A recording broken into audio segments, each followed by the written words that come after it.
first thing I just want to kind of know is like what you like about moving. Why are you passionate about it? What do you enjoy about it? Why should people try moving? I don't know. Something like that. Who wants to start? I think I have an answer. Yeah, like, so part of it for me is probably that I started with moving. I started with pinpointing. I used to watch this guy who would spend like 2 hours pinpointing Indo, and I was like, yes, that's what I want for myself. I understand that most people don't want that, but I think if you're kind of fast at it, then it's like you can kind of complete the game, right? Like if you have 5Ks, like that's Perfect game, yeah.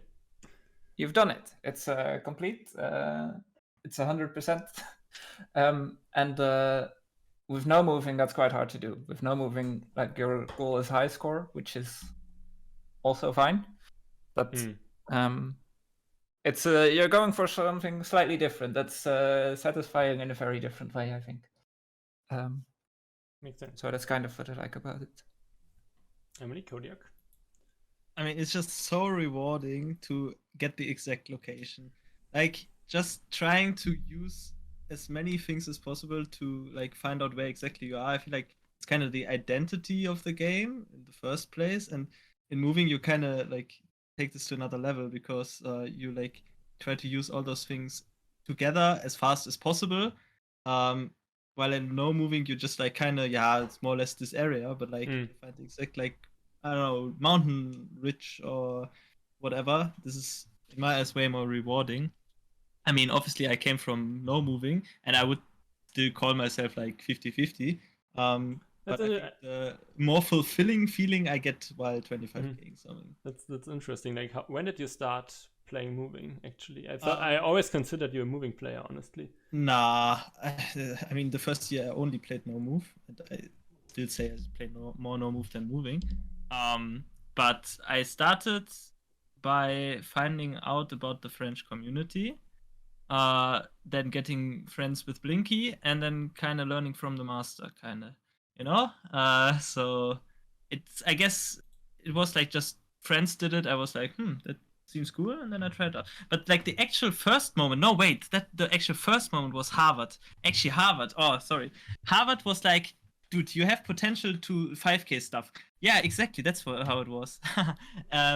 I was like playing in no circle, playing no move and whatnot, and he said you have the potential to find the exact location. You know, like how stuff lines up and whatnot. And then he like taught me for like 4 hours straight how moving works, like in a private session. Then he told me I should start streaming so he can watch it while I'm at work, and that's how I created my Twitch account. So Harvard is kind of the reason I started streaming and why I play moving. And then after that, Blinky came because I found out about the French community because I wanted to compare myself to others. Yeah, that's the order. Exactly. Yeah, that's cool, yeah. Emily, anything to add? I mean, not really. Like, I think it's just a lot more satisfying to have like some sort of a weird, obscure knowledge of some obscure place name or something, and like, or like even no text and just get a nice 5K. Yeah. I know, like to me, it's just much more satisfying than like nice. I guess the 3.5 kilometers away. What do I get now? Nothing. It's like I got the 4.992 or whatever. Very cool. Doesn't mean anything. Yeah, 5K means something. I can see that, yeah. What Kodiak said, I found that interesting because Howard said to you kind of had what it takes. Are there people who should not play moving then because they don't have what it takes? How do you understand that? Nah, I think it was meant more like in a positive, encouraging way, rather than like in a you're better than others way. Yeah, of course. I think it's like it is just a skill, right? So it's I think it meant more like Kodiak was already like doing some of the things that moving players do. Yeah, lining shit up, compass, That makes sense. Yeah. What would you say? So there are probably a lot of people who are maining no moving right now watching the stream. That's at least what I expect. Like the stream is for people like that. So what are like the main differences like in skill sets that compared to moving? I mean, they're very complementary. I feel like you use moving skills in no move, and you use no move skills in moving. It's more the different emphasis on different stuff more than anything else. Makes sense, yeah. Like you can't really be like a top moving player without having an idea, like without being like super clueless about no move, and you can't really be in my opinion, like you can't really pull off really cool shit no move if you don't really know how to move. Mm-hmm. Like sure you can get a good streak, but can you get a I don't know no move 25k or whatever? Not really. Yeah. Yeah, that I would. think most moving players are just pinpoint players in general, so it like translates to finding the exact location, even no move or NMPZ, like just understanding how landscape works, city layouts. I don't know, like not just the region guess is important, but also then after that, what comes after the region guess. So yeah, it's like an additional layer. Like it takes longer, obviously, but if you get very good at it, then you do it way faster as well. Yeah, totally. If I watch good moving players, I think it's just the more so challenging impressive. part, because like the thing is, like you can obviously get better, like than we, for example, are in like region guessing something, so get closer. But like with some time, you can like line stuff up in that place. So most of the time, Yeah. Depending on where it is, obviously. But I think that's a different skill set, and it's just like more. Yeah, that would become my next question. Like, how does no moving experience help you for moving, or what can you kind of transfer like from no moving to moving? I mean, sometimes it's just like, yeah, I know this road, I can now just line it up rather than having to drive X amount of time for information or whatever. And like, it's like, I know which region this is in, and like, if I find a tiny village, and, I don't know the rough region, then good luck trying to find that tiny village. But if it's like, I know that this tiny village has to be in this vague area, then you can immediately start scanning for it, and then you'll be so much faster. Yeah. Yeah, I think the skill that you have to kind of pick up by playing moving is like knowing what stuff is important, because most no-move players don't really read. And so when you start playing moving, you might be looking at like all the wrong things and reading lots of useless crap. Yeah. And the other thing is using the map. So that is about lining up, about using mountains and stuff, and knowing how to use the map and how to like translate the information that you see into the round to the map. That's also a really useful skill in no move games. Yeah. Yeah, we will talk about all of that, of course, a bit later. You know, the cool thing about this is it actually translates to real life as well. Like you can kind of like orientate yourself like where you are with like maps or just a compass or like it's kind of nice. Like if you know where like a mountain is, that you can just like have this as an orientation point, or like just to understand how the map works. Like I look at the map once and then I kind of know where I should walk for the next 5 kilometers. You know, it's kind of helpful. I like this is completely unrelated, I guess, but I'm kind of the person who tries to use navigation stuff as little as possible. Actually, just check out the route before, and then like in real life, and then I don't know, just go for it. And if I actually get lost, then maybe look it up. But otherwise, I don't know, try my best to find it without any navigation systems. Is that the case for you too, or not? I mean, I still like have the route on my phone or whatnot, but normally I don't need to look at it that often. Like I kind of know a couple of turns before I need to look again. Just like the feeling for how far it still is, and like how the turn should look like in real life when you saw it on the map. Yeah. All right. Let's have a look at some very basic things. First thing, most people will know that, like most advanced players, but what are like good maps for pinpointing and speedrunning, like with like pinpointable locations? It also kind of depends how you define pinpointable location. Like obviously, kind of every location that is not on like a super straight road is pinpointable to some extent. It's just a matter of how nice you make it. Like intersections are obviously the easiest most of the time, or very notable turns. Yeah. So I guess intersection guesser maps are all pinpointable. But obviously, the nicest stuff is like hand-picked stuff where people made sure that you don't have disconnected coverage, or that you don't need to drive 13 minutes through a jungle to get to anything. That gives you written information or some other type of information. So yeah, obviously ACW or former ADW were like the best pinpoint maps when it comes to world maps. But to be honest, even like improved world has quite a lot of pinpointable stuff, but it's not meant to be all the time pinpointable. But can be pinpointable. Supposedly the official country maps are becoming pinpointable. So, yeah, I saw that. Yeah. It's intersection guesser now. Yeah, it's intersection. Yeah, pretty much. They generated intersections. Yeah. Yeah. I mean that's cool though. Yeah. Another question, kind of resource thingy. What kind of extensions or scripts do people use for speedrunning and moving? The big ones that people actually use are speedrun timers and redline script. You don't actually really need either, but the redline script is, I think, very useful, especially if you're like practicing. Because like remembering where you go is like an important part of speedrunning, because then once you find information, you can backtrack without actually going back in the game, and you save a lot of time. Yeah. And with the redline script, you can kind of check afterwards, like, did I get it right? You can also see if you went the wrong way, and kind of work that information into your next speedruns. You also, of course, notice if you went the wrong way just by looking at the map, but the red line really makes it clear and really like makes you feel a little bit silly for going one way for 5 minutes when there was information 20 seconds away.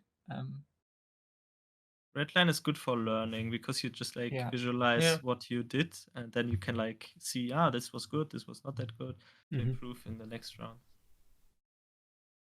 Makes sense, yeah. Yeah, I guess it's just round timer and redline. Like, I don't think there's much more you need to like as extend. If you want to play, it's important to use is obviously compass. I think many people don't even know that it's there if they only play no move. Even some of the best players in the world. And yeah, like this is the central key thing that you need to use. I don't know, like how often I look at the compass per round, but often. Yeah, like I would say even the round timer is not like super necessary. Like, it's nice to have, but I play without the timer because it's just visual clutter to me. I just be like, okay, I'm gonna set the round timer of like I want to do every round within this amount of minutes. If I don't get it, then tough luck, I reset. And just have a timed game rather than extra visual clutter on my screen. But that is a personal preference. Like, I think most people play with round timer on. Yeah, I mean, I can see why you wouldn't use it. It doesn't really help with anything, I guess. Just information. I hate when rounds take longer than 3 minutes. So I just like want to see if I'm sub 3. I mean, that's why I play with a 3-minute timer on, or maybe. But like I don't like the timer because I still want a 5K even if it takes over 3. Oh, okay. That's fair. One more script, like for co-op, you also need a script or something, right? If you want to play co-op. I mean, you don't technically need it, but it's helpful. How does it work without? Like you just press start game and then tap into a Geoguessr map as soon as before the image loads. I see. Yeah, like that's how we used to do it in the old days before Anna decided to be an Omega nerd.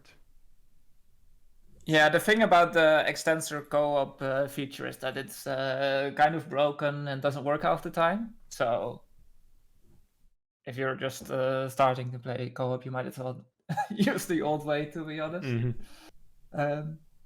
it is nice when it works, but So what is like the, I think Emily mentioned that in her first video, like what is like the advantage of playing co-op when you start out moving?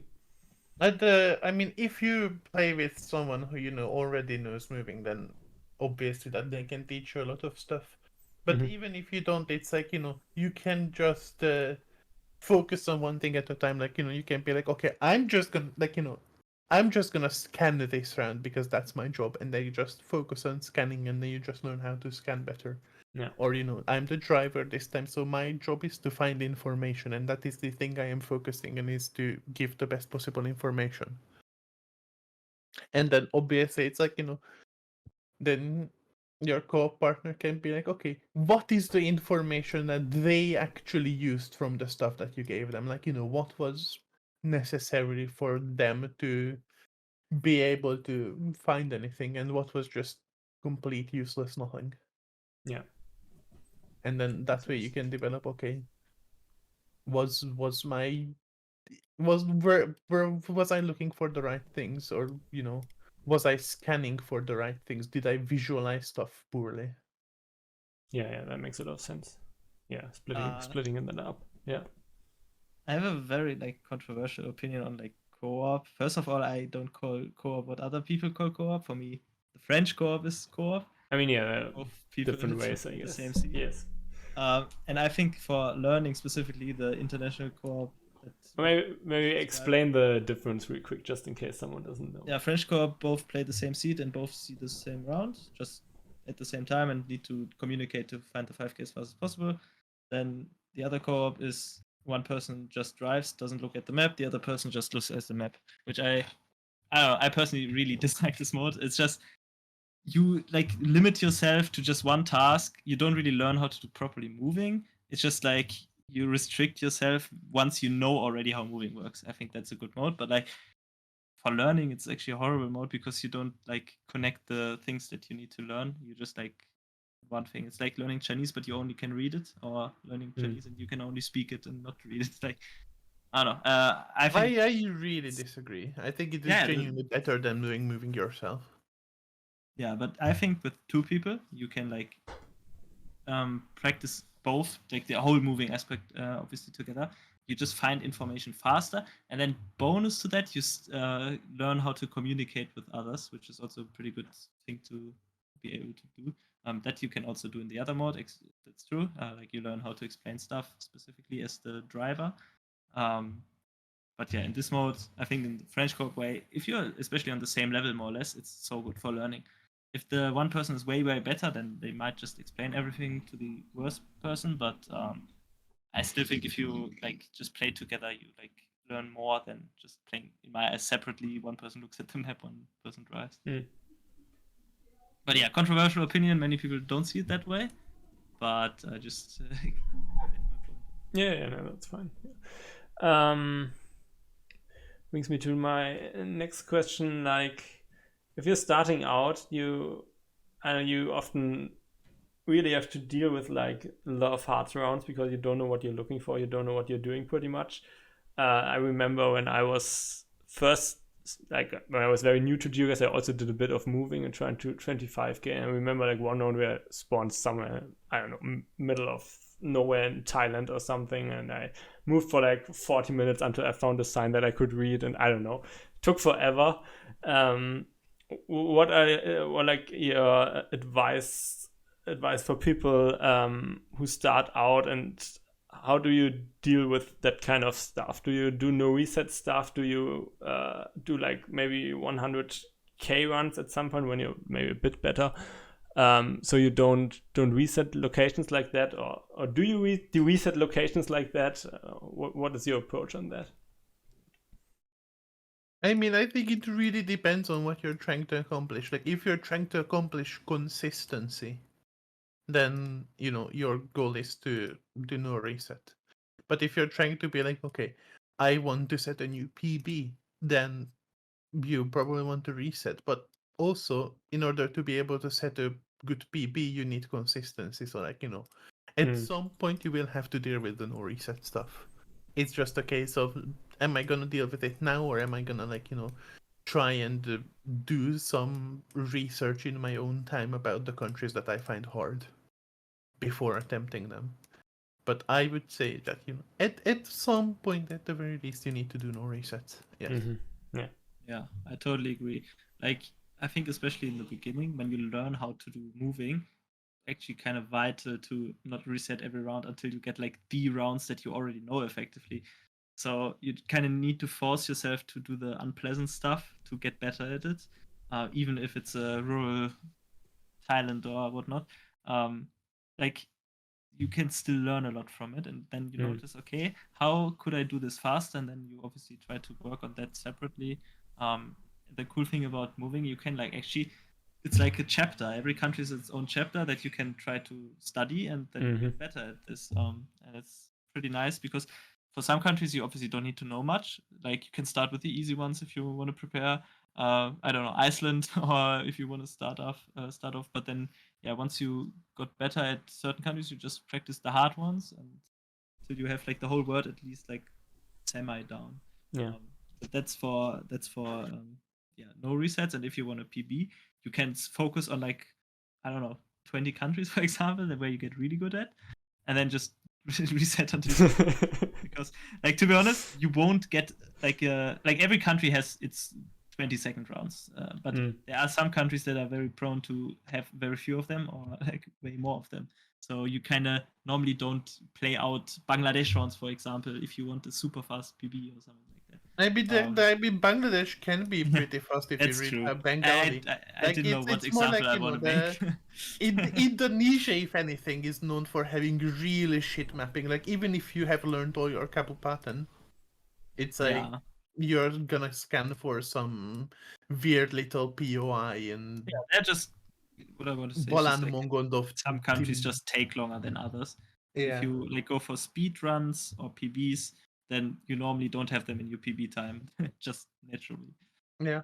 Yeah, I mean, it's more about getting into it more, like, I guess, like, yeah, how you the next step. Yeah. Prove yourself. Yeah.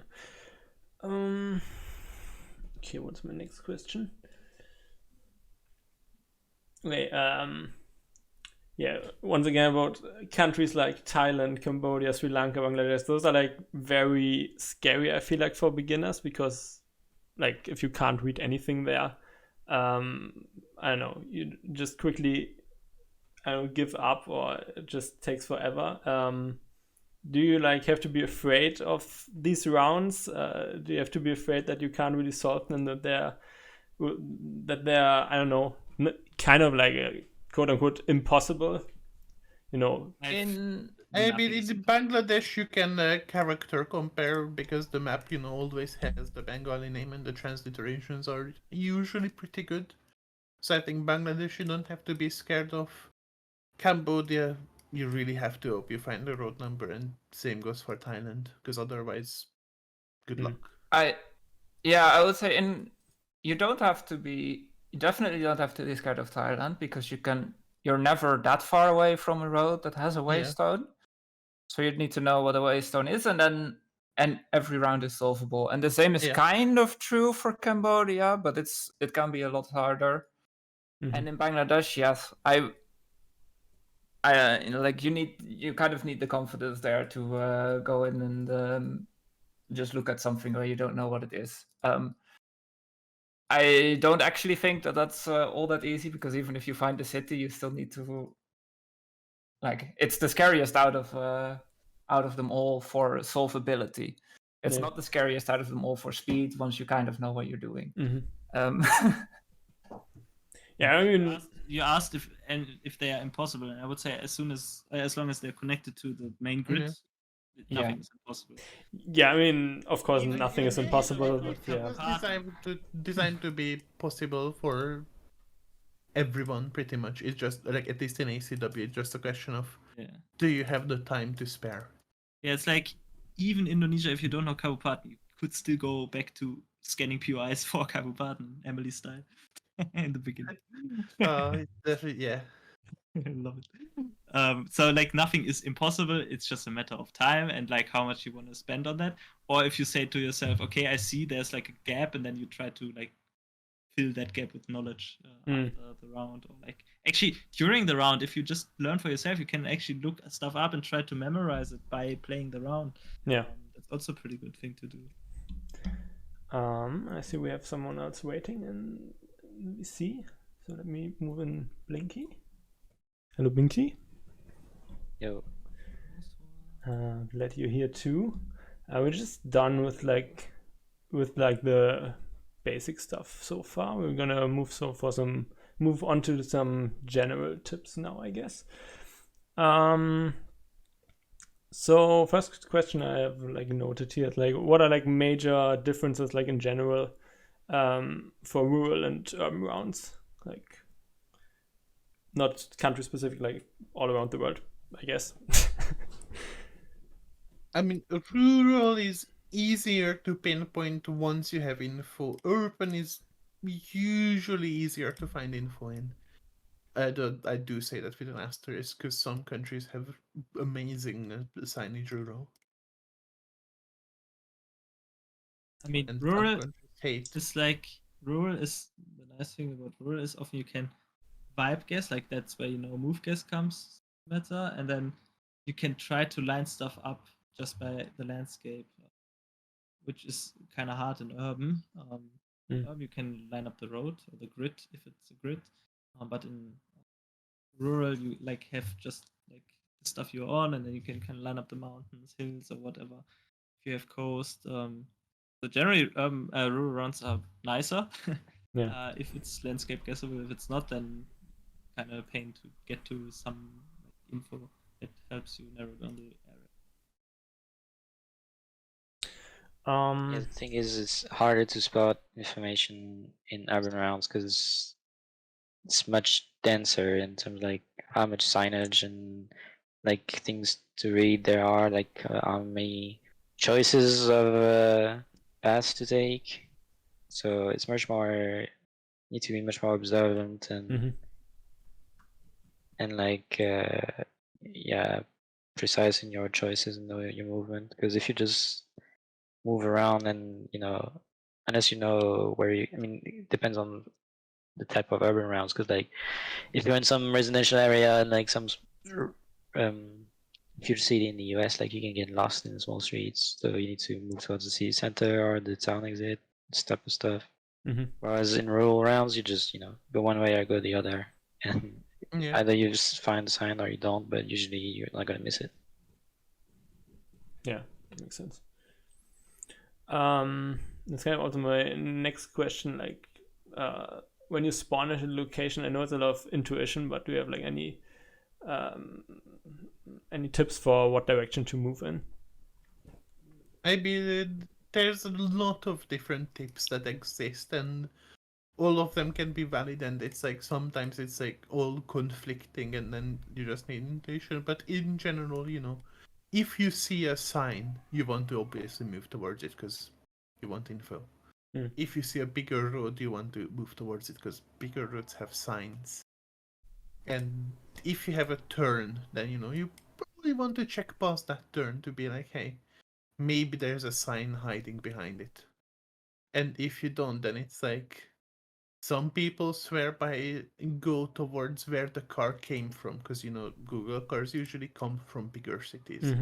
And some people swear by stuff go toward if you have a country let's say Finland, where pretty much everyone lives in the south, then go to the south because that's probably where things are gonna be. But I personally don't like that one that much. But yeah, it's a lot of the times intuition, and a lot of the times it's just yeah, there are a couple of helpful tips, but it's nothing that is a rule of thumb. It's incredibly round dependent, and also per country it's different, so there's no generalization. As Emily said, there are some smaller things. If you have no idea what to do, then you can use go south in Finland, or for example, generally go down a mountain is a good rule. Go down. That's the only thing I would say generally correct. But also there, it can also be that up the mountain is a resort which tells you 5 or whatever. But yeah, it's very round dependent, and that's also a skill of moving games. It's just you need to gather the experience and like notice like where it looks better. Maybe you spot a village entry sign in the far distance, or you see maybe there's like a minaret in Turkey, so you go probably to the minaret because there is a village. Something like that. It's just like also intuition. If the road looks better in one direction than in other, for example, one side is paved, the other is unpaved, you should go to the paved road because there's more stuff probably.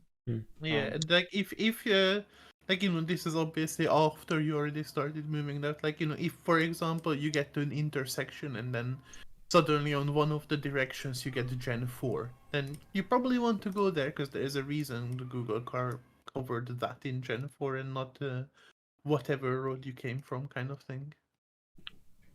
Yeah, all makes a lot of sense. Yeah, you just, no matter where you are, I guess you just want to move where it's more likely to find more info, of course. Yeah, exactly. Like also, like I mentioned, it's country dependent. So in some countries, you, for example, want to go into the city center. In some countries, you want to leave the town to find the place exit sign. It's very dependent on the round. So there's absolutely no generalization. What is correct, what is incorrect. Yeah, like so some countries like to build their roads in the middle of cities to have like big roads intersect in the middle of cities. Some countries like to have them outside of the city so that the traffic goes outside of the city. That kind of stuff. Like it, super country dependent, and like you just play and pick up the intuition. The general rule is you want to find main junctions because that's where signs are, especially in rural areas. And so the one thing that's a thing that you should look out for when you're moving on the road is like a sign that announces a junction. Like for example in France, there's like this triangle sign that tells you there's going to be a stop sign in 200 meters.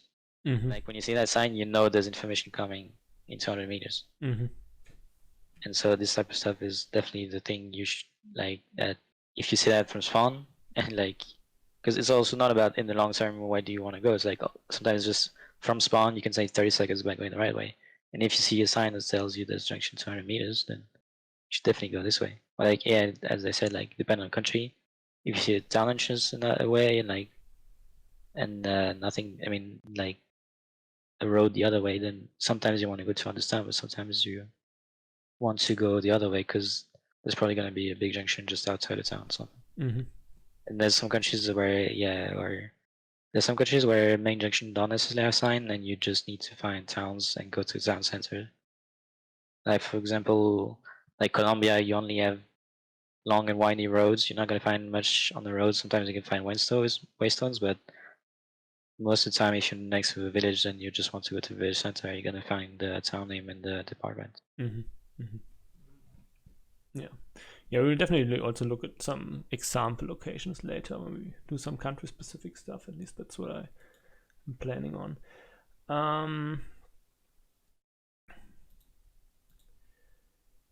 What's my next question?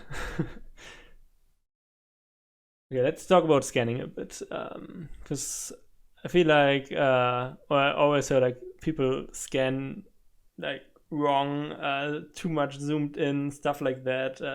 How do you scan? Like, what are like tips for scanning? I don't know, general advice for that, I guess. I mean, this got personal. Yeah.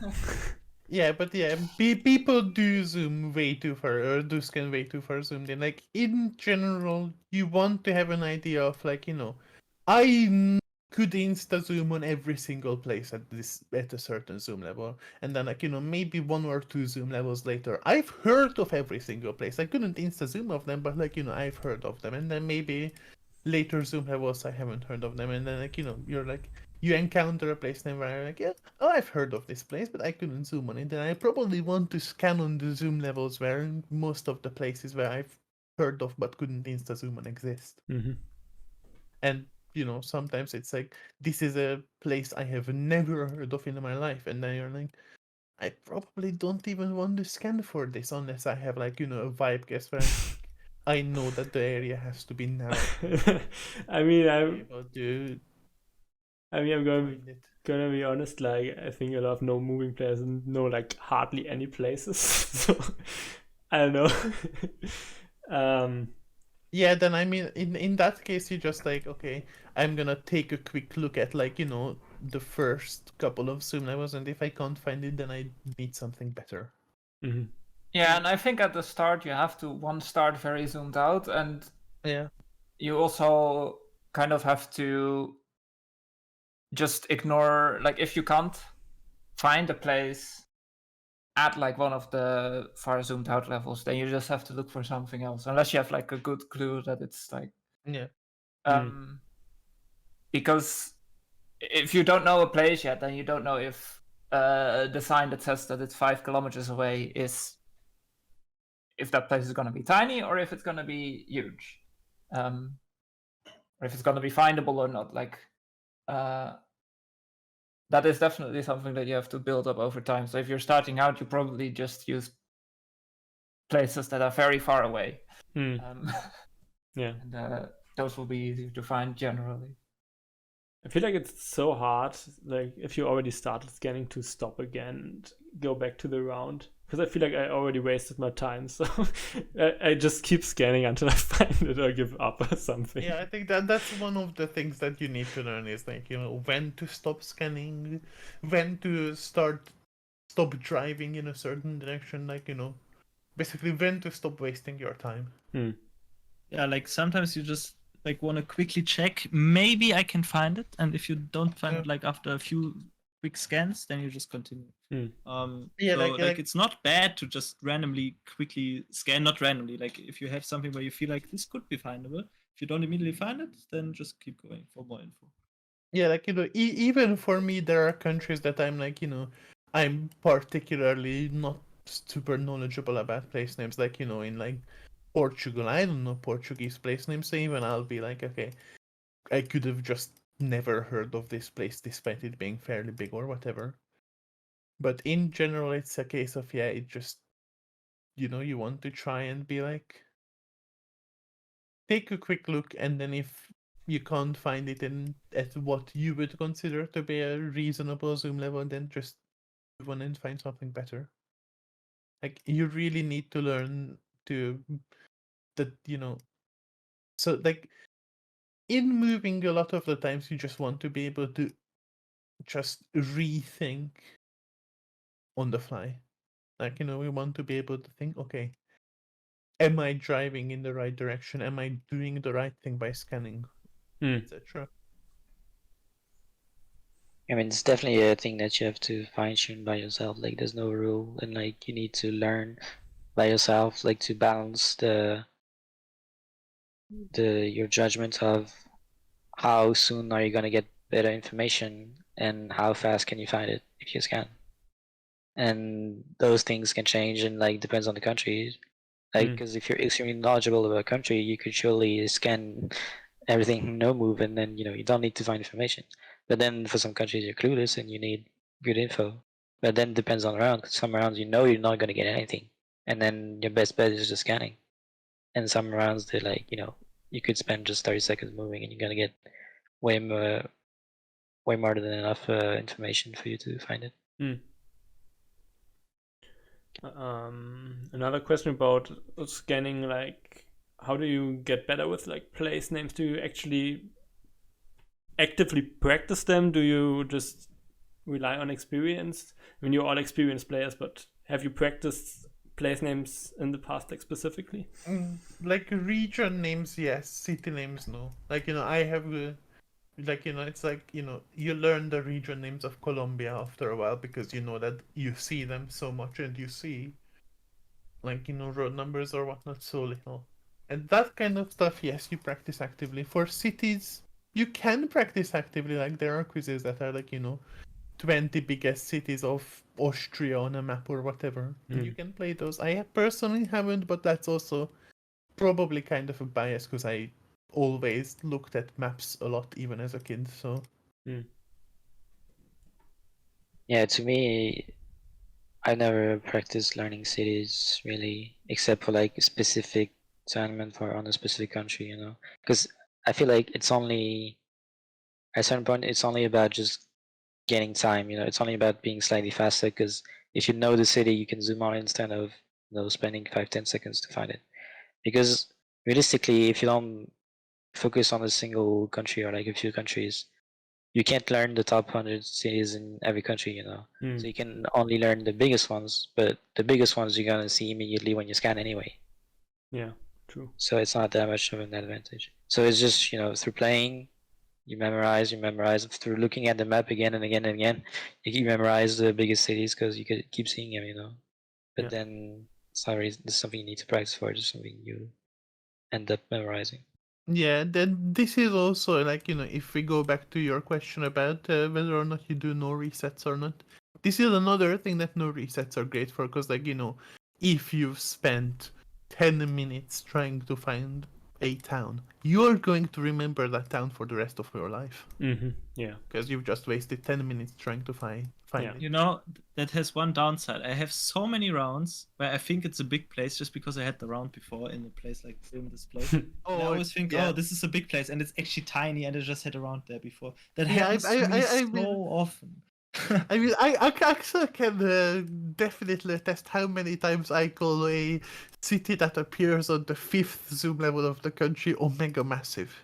Yeah. Because I have Um, seen it before and I have a vague idea of what it is. I just know I heard the name before, but Huh? can't tell. Is it big? Is it small? Where is it?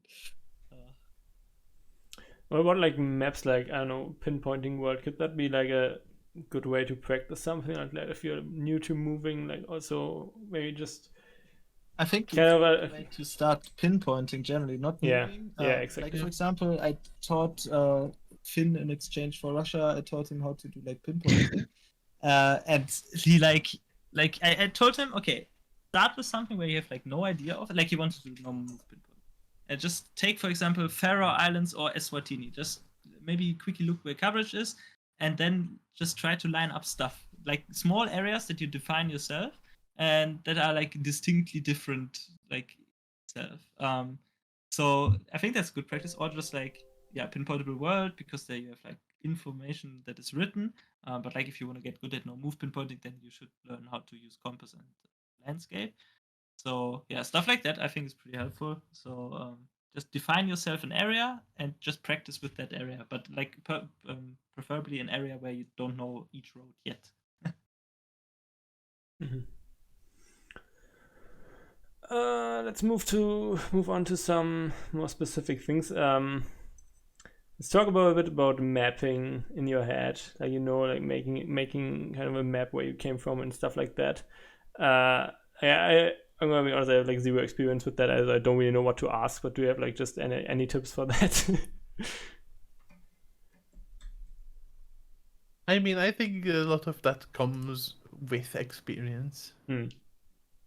Like, I don't know if it's something like, you know, you can specifically learn other than just like, okay, I'm gonna try and consciously remember where I've come from, even if it, you know, like, is at the expense of a little bit of time or whatever. Like, you know, you can try to be like, okay, this game I'm gonna just try and focus on not going back to spawn and then seeing if I can pinpoint without that or whatever. Yeah. Mm.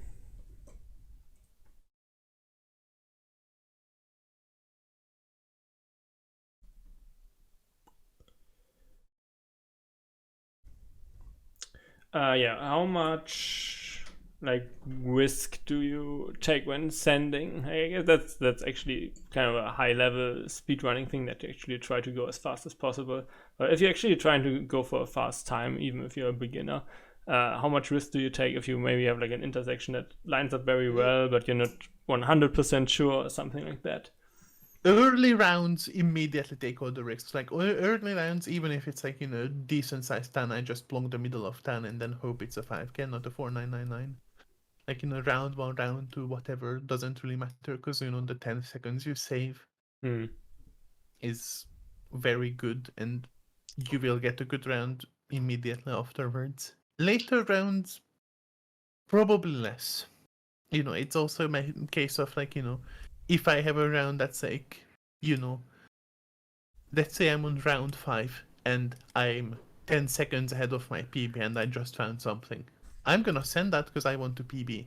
But if I'm like, comfortably ahead of my PB, then I'm probably gonna take a couple of extra seconds to make sure that it makes sense. Hmm. I mean, I've lost a 110 world record to sending the first round too quickly, so it depends. I feel like it just depends on what you want to do. Like, there's no rule. It's just like if you don't want to bother, like if you're fine with setting, if you're fine with trying again and again, then the more risk and then the higher the reward if you succeed. But then also the more chances you fail and you try again. But then if you go for speed, then sure, that's the thing you should try and do, I guess. But then also for beginners, I don't really see why you would risk anything, because if you're starting, if you're learning, then you shouldn't go for high speed. Yeah.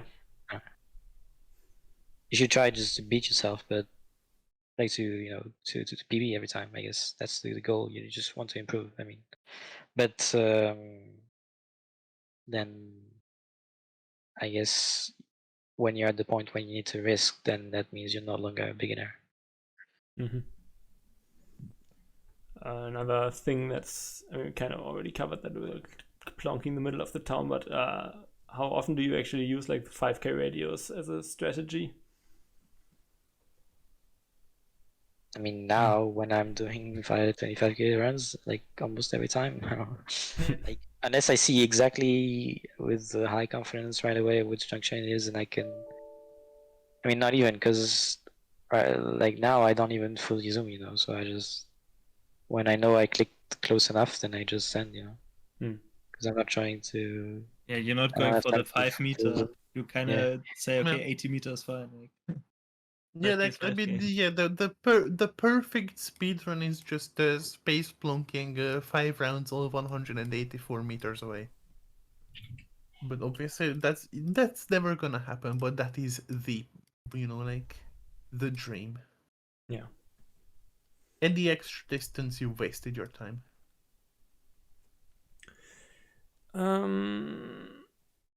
Okay, let's talk about in-game mechanics, something like checkpoints.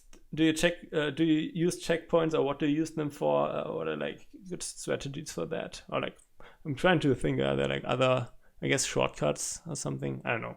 What in-game mechanics are there? I mean, the thing with checkpoints is that they break a lot. Yeah. Oh. So I still use them, but I use them with the expectation and they're gonna break. And if they didn't break, then I'm happy. But they will probably break. Like break in like, what do you mean by break? Like you can't go back to them, or coverage is different, or I don't know. Is that if you set a checkpoint and Geoguessr has just decided that you are not worthy of your checkpoint, then it will just reset you to spawn and forget about the checkpoint entirely. I think it usually happens when you go too far, but I think it's kind of semi-random.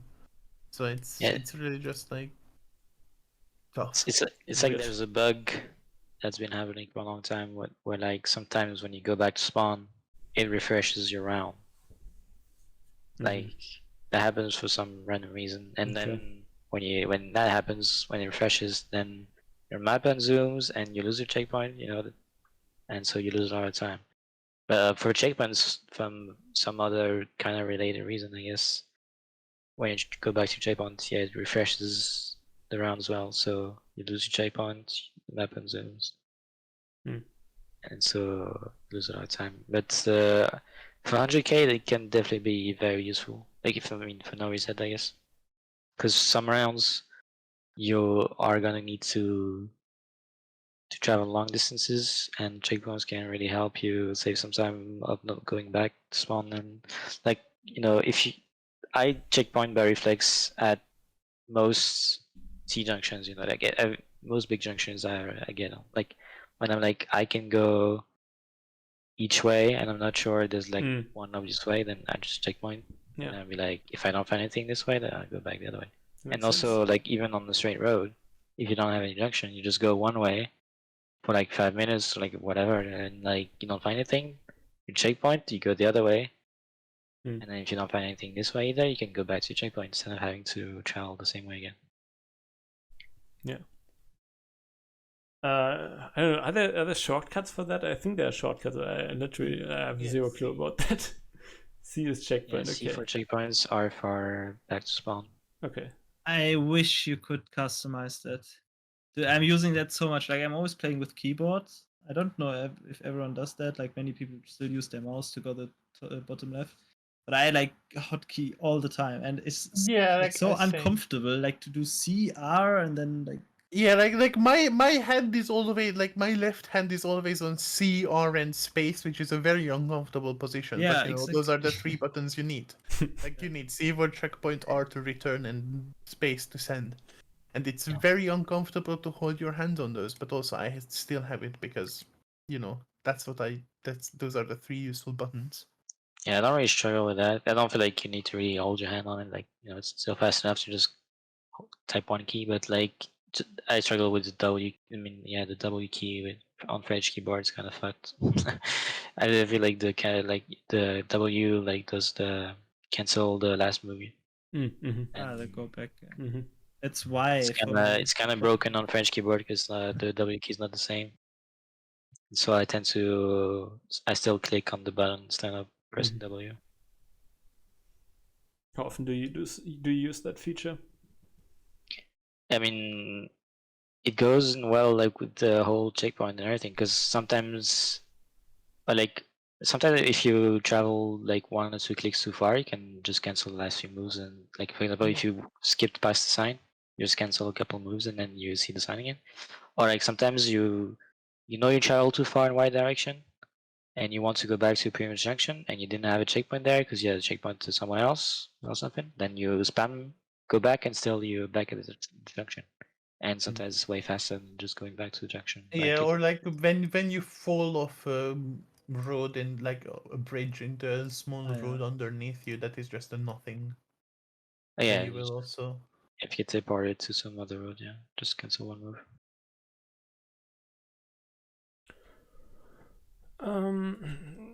Like how much do you actually look around? Like, of course you're looking for signs and stuff, but I often feel like I've been playing a bit of duels lately, and I feel like I always instantly start moving without actually making a real region guess before that, and then just end up, I don't know, having like a way worse guess in the end than I would have if I would just played the location no moving, because I just don't observe what is around me. I just go like full moving mode and try to find a sign or something. So how much time do you take for like maybe for duels or something like that to actually make a region guess? Yeah, I mean, for duels, like I think you can do it multiple ways, but the way I do it is you want to start moving pretty quickly because you can find information quicker than they do, and then it's a race for time, so that can be a good thing. But still, you need to at least spend 1 or 2 seconds to pan around to make sure, because sometimes you can miss information at spawn. Sometimes you don't need to move, and you don't want to start moving if there's all you need right at spawn. So at least you need to do a quick check around you to see if there's information, but also determine which way is the best way to go. And then the region guess thing, I do it usually when my opponent is guessed and I only have 15 seconds. And I feel like in 15 seconds you can just region guess. And also, like, while you move around, if you see absolutely nothing, then you can be like, I'm gonna try and update my region guess in my head in the meantime, while I'm just, driving along a straight road of nothingness. Which tends to happen if it's like, a Russia location at harmless, very good mapping. Yeah, I also feel like you might miss stuff, like might miss clues that are not really useful for moving, but maybe useful for region guessing. But do you think? Yeah, like in a Japan round, for example, like I kind of want to move to science because that's easy 5K, but like I would know so much about like poles and pole tops that I sometimes feel like I don't know if I should stop at the pole and look at it to already know like the prefecture or like electrical region, or if I just straight up just move to blue science. It's kind of gamble.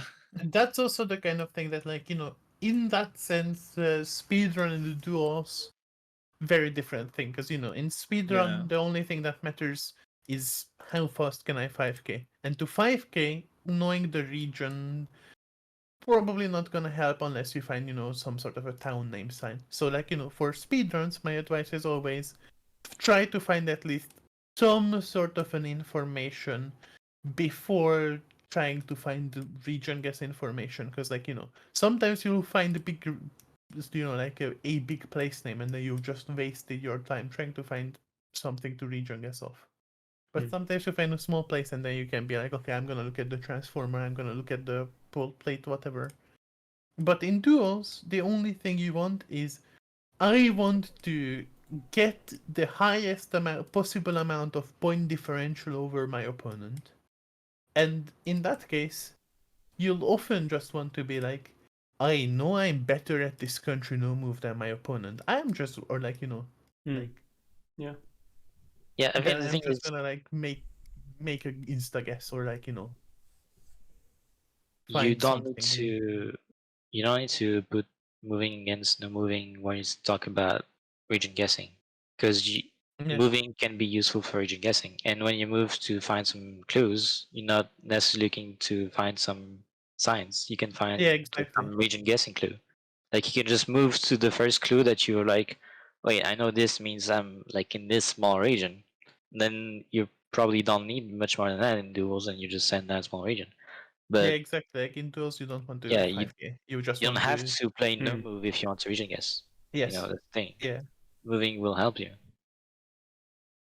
Yeah, like in duels, you just want to be like, I'm gonna move until I find something that I know that the opponent probably doesn't know.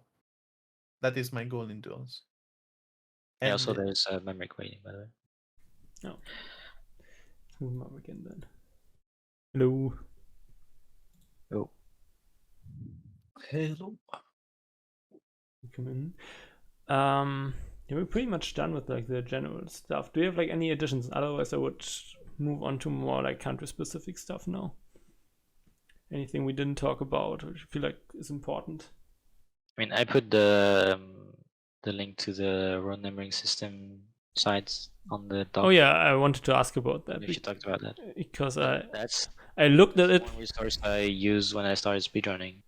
Yeah. Like maybe things have changed now. There's much more resources available to learn stuff, but like when you start speedrunning, you only really need two things. Just like understand. I mean, aside from the pinpointing stuff, but when I just mean like the knowledge you need to use the information you find. It's like you just need really to understand the numbering systems of the countries that are useful and like know some places.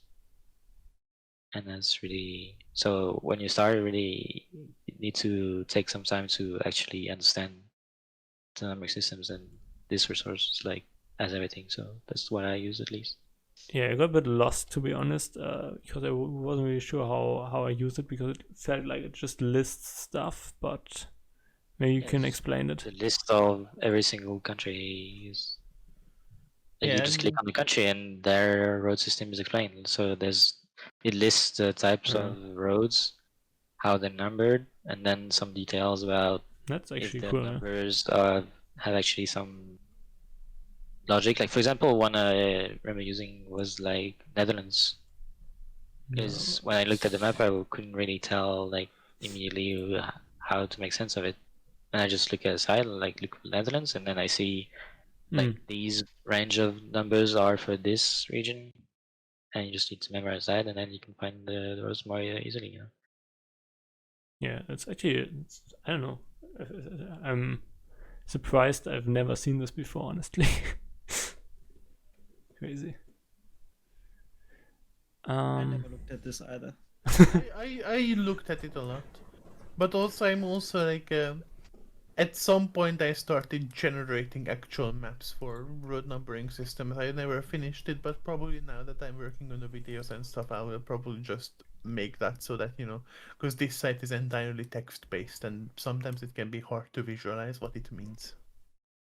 Yeah. So at some point I'll probably make images available of road numbering systems, but when that happens, God knows when, because too many projects. Just put the link in chat again in case someone just joined, and yeah, this is just like a, I don't know, like all kind of resources compiled that I could find, in case you want to take a look at that. Yeah, okay. Any other things about like non-country specific stuff? I guess not. Then I mean, I guess the one thing I would also add is like, since we talked about like, remembering where you came from and whatnot, also try to remember like stuff that is very visible on the map. Like, things like if you ever cross the river, like especially if it's a country where, rivers are actually mapped well and not Indonesia, where rivers are the fakest thing you've ever seen in your life. But yeah, if you see something like a river or a train line or whatnot, then you should also try and keep those in mind, because usually that means that you'll be able to find it a lot quicker. And if it's like, I moved 200 meters west and I came across a railway crossing, then it's gonna be a lot faster to pinpoint. yeah, that makes sense. So before we actually look at like specific countries, would you say there are like any countries you would say are actually very recommended to practice? Because there are so many you can pick from. Like, what would you say? I mean, are there like you want to practice? Yeah, it depends. That's also a thing what I your wanted goal to is. say before. Like, actually, moving consists of multiple disciplines. Like, you need the backtracking, you need the like understand how road numbers work and whatnot. So there are some tutorial nations for everything. I feel like, or tutorial countries. Like for just quickly scanning road numbers, you play Faroe or Iceland. If you wanna practice how to line up mountains, then I don't know what you can try. Like Argentina, I guess, because the whole West looks different. So yeah, it kind of really depends what you want to do. Yeah, I mean, I was more like asking about countries that are actually, I don't know, difficult if you don't practice them or something like that. Like, Yeah, I feel like if you just spam world maps, then you're gonna learn how to play Yeah. most countries, and there's like maybe a dozen or less countries that you actually probably need to spend some time learning stuff instead of just playing. Like obviously some from Southeast Asia, like Bangladesh, Indonesia, Philippines, or some Yeah, I mean, obviously I think but also more than a... some areas you kind of need to, like for Brazil, it's kind of the basic thing for no moving. Also for moving, it's like such a thing you need to learn, because otherwise it's much more difficult. I guess you don't really need to, but yeah, it's like there's like varying ranges of things that you are very helpful to learn, and for a dozen countries also probably at some point need to spend a couple hours to learn them. Yeah, I mean, that's another thing, that it's like, if I would say it's a bit more than a dozen countries that you probably want to spend some time on, but a lot of the times it's just like, things like learn the, I don't know, 25, probably less even, regions of Colombia. And that's like, it appears on the map. But, if you haven't yet known any of the regions, then you will never know that the thing that you just read is a region name, for example. And not just a word or whatnot. But in general, like, for every country you can practice something. There's something you can practice out of the game. It's just a case of what is helpful for you. And then it's like, do I want to spend the time commitment to learn Khmer? Do I want to just spend a little bit of time and then immediately know the Colombian region names or whatnot? And then at that point, it's just a case of play the game, and then you'll have an idea of what you need and want to do, like what countries interest you, what countries you are bad at that you could be much better at. Yeah, makes sense. Harvard is also here. Welcome, Harvard. Hello. You sound very alive. You okay? Yeah. Sure. Okay. talking about some more countries. There are like a ton of countries where like coverage is super limited, where you can literally like just learn roads. Would you say are there like any of these which have like a very high priority because that's actually the best clue there, or what would you say? I mean, yeah, there are countries that have like very bad information, and there are countries that have very good information. Like, Tunisia, for example, has great information. They just spam signs, so you could learn every road in Tunisia, but it's not important because you will find signs within 30 seconds. But in like Kyrgyzstan or Mongolia, they despise the information. They just hate being useful. And then it's like, yeah, might as well spend some time learning the Kyrgyz coverage. Yeah. Kyrgyz and Mongolia both also have so much car meta that you can immediately exclude like 90% of the country and just scan for the road that lines up. Yeah. So some countries with stuff like that, you can just learn the meta, and then you can, if you know how to use a compass, then it's free. But countries like Hespa, you just need to learn the roads or learn the geography, or like, and then. But there's still road, like driving directions and stuff you can learn, and clouds. I mean, some countries, if for SWAT, for example, you don't need to know anything. If you you need just look at scanning hills. ability usually. Yeah, like countries like S where you just take a look. Okay, where are the hills? Aren't there any forests here? And then just line up the road and line up the hills in relation, and then you can usually get the better you're at scanning the more likely you'll be to find it. Especially if you don't have to know all the coverage, but if you don't generally like where the roads are that have coverage, then it's so easy to scan for just the angle that lines up. Yeah, Mongolia is definitely or something different. Mongolia is definitely the one country where like you need to learn. Yeah. Otherwise, I would probably say Kyrgyz too.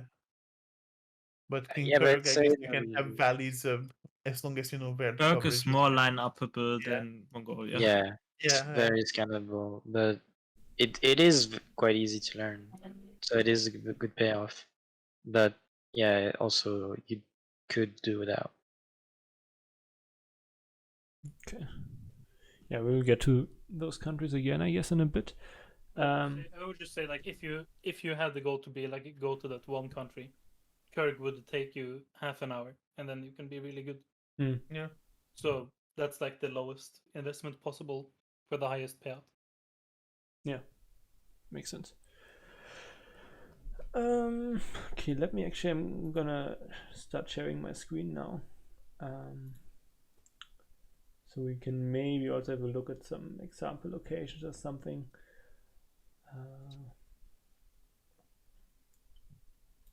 This one, I guess. Okay. Okay. I don't know, I guess we go continent by continent or something. Any preferences what we want to start with? You want to go through every single country, or? I mean, not in detail. Like I was gonna say good luck with that when just the continent of South America took me half an hour, and that's like the fastest continent to go through. Yeah, no, I don't want to look at everything in detail. I just want to, I don't know, maybe name the country quick, and then you can say stuff like, I don't know, what are like the most important hints there, and that's it. I don't want to look at everything in detail. So any preferences or not? No. Just any Japan transforms? Maybe we can. They go top to bottom. I mean, we can. South America, Europe, Africa, Asia. Yeah. I think South America is the easiest to start with. No, let's start with South America. I would have said Africa. Okay. I mean, we'll get to all of them. South America, you just say, learn your region names for 5 countries. Yeah. and Eric was super well. Yeah. Okay. Of course, there already is a good South America tutorial, in case you want to check that out. It's linked here too, by Emily. Okay, let's start with... my countries might be missing here because I didn't find any resources about them. Okay, but let's start with Argentina, I guess. Let's see what I... Okay, this actually, I didn't know that until Emily's video, that these are actually kind of sorted. So maybe someone can explain that again. Like the first 50 are also kind of sorted. Maybe someone can explain Yeah, that the again. first Honest- like I'm 1 honest. to 14 radiates out of Buenos Aires, and then like something like upon like 15 to 30 is like north-south roads, more north lower number, and then 30 to 40 is like east-west roads, and then 30 to 40 is north-south I roads. never knew that this existed either, but I think it's not really necessary to learn because Yeah, Arch it's is yeah, so you don't learn it. It region-guessable just that you I just mean, like it's not look just at the road where or the area where you think it is, and then you will find those roads. it's not just the region guessable, but like for a lot of the countries, if you don't know their road numbering, you like if you consciously learn road numbering systems, that helps shave off like I don't know, like 10-15 seconds of rounds. But a lot of the times you don't have to consciously learn road numbering systems unless they are somewhat weird like Japan's, because many countries are just like, yeah, if you see a number and it's vaguely close to the number you're looking for, then you're probably gonna want to look in that vague area. And like in Argentina, that is pretty much the case, because they're grouped together, and yeah, sometimes you will have 141 very far away from 140, but it is so rare that Yeah. it is basically negligible. And then it's like, yeah, I'm just gonna be like, Yeah, I mean, zoom in somewhere, see what road numbers are there, and if it's wrong, then zoom in somewhere else, rinse, repeat until you find something that's vaguely close. And that is in general, if you don't know a country's road numbering system, that's what you do. yeah, of course. I mean, it's just important that you kind of know what countries may be an exception to that rule. I would say that some people, like just depending on what type of person they are, would find benefit in something like this, while depending on someone else learns in a different way. Maybe they don't, So I think if you're gonna do moving and stuff and try to get good, I think finding the way you like to learn, like to play, the way you just enjoy the game in general, I think is the best way, so that you can, because then you don't stop. You'll just keep having fun if you do the thing that you like doing. And in the long run, then I think you will become the best version of yourself. Yeah. So if you like this sort of thing, do it. If you, like Kodiak mentioned, just region guess it and line up the road. That works too, Yeah, makes It sense. just depends, I think. Yeah. Yeah, but this type of information, like the screenshot you posted, and for the rest of the roads, like you just I would just look at the site I linked, and then you find this for every single country. Yeah.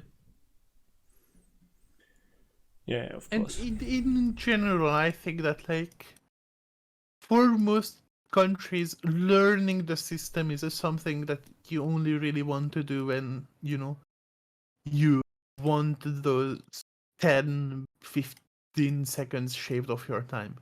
And if you're just starting out, which is kind of the target audience of the stream, you don't really want those 10-15 seconds shaved off. You want those like minute shaved off for your rounds. And then you're just better off just playing or learning things that actually need learning, versus the thing where it's like, yeah, you can learn this, but you can also just zoom in on the map in random places until you find a nearby number.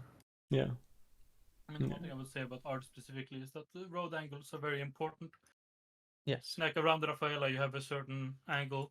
Around Buenos Aires, you have a certain angle. Around Rosario, you have a certain angle. Around Santa Rosa, you have a certain angle. In the northeast, you have a certain angle. Like it's, I would say learning that and playing Arch a bit is better than.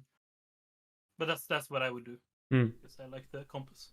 But maybe not everyone is like that. Obviously, Arch has mountains too, and using geography is broken and OP. So look at rocks and water. Yeah. Yeah, makes Yeah. sense.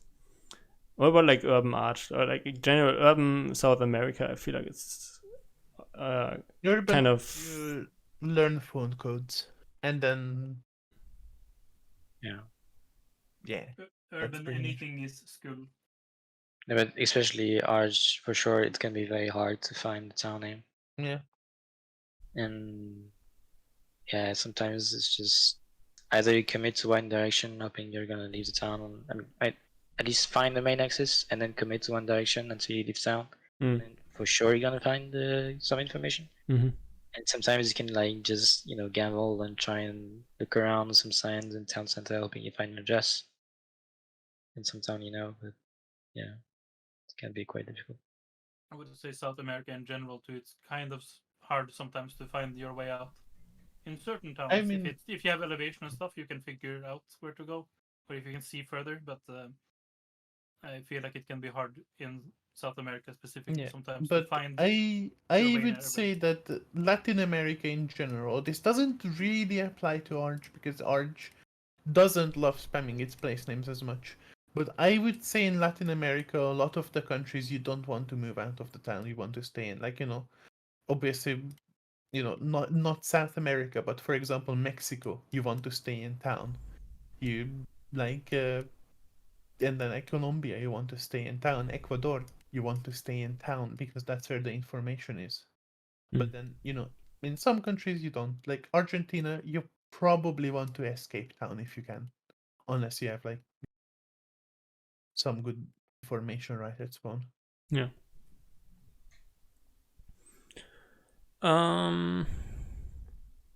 Okay, yeah, that's enough about Arch, I guess.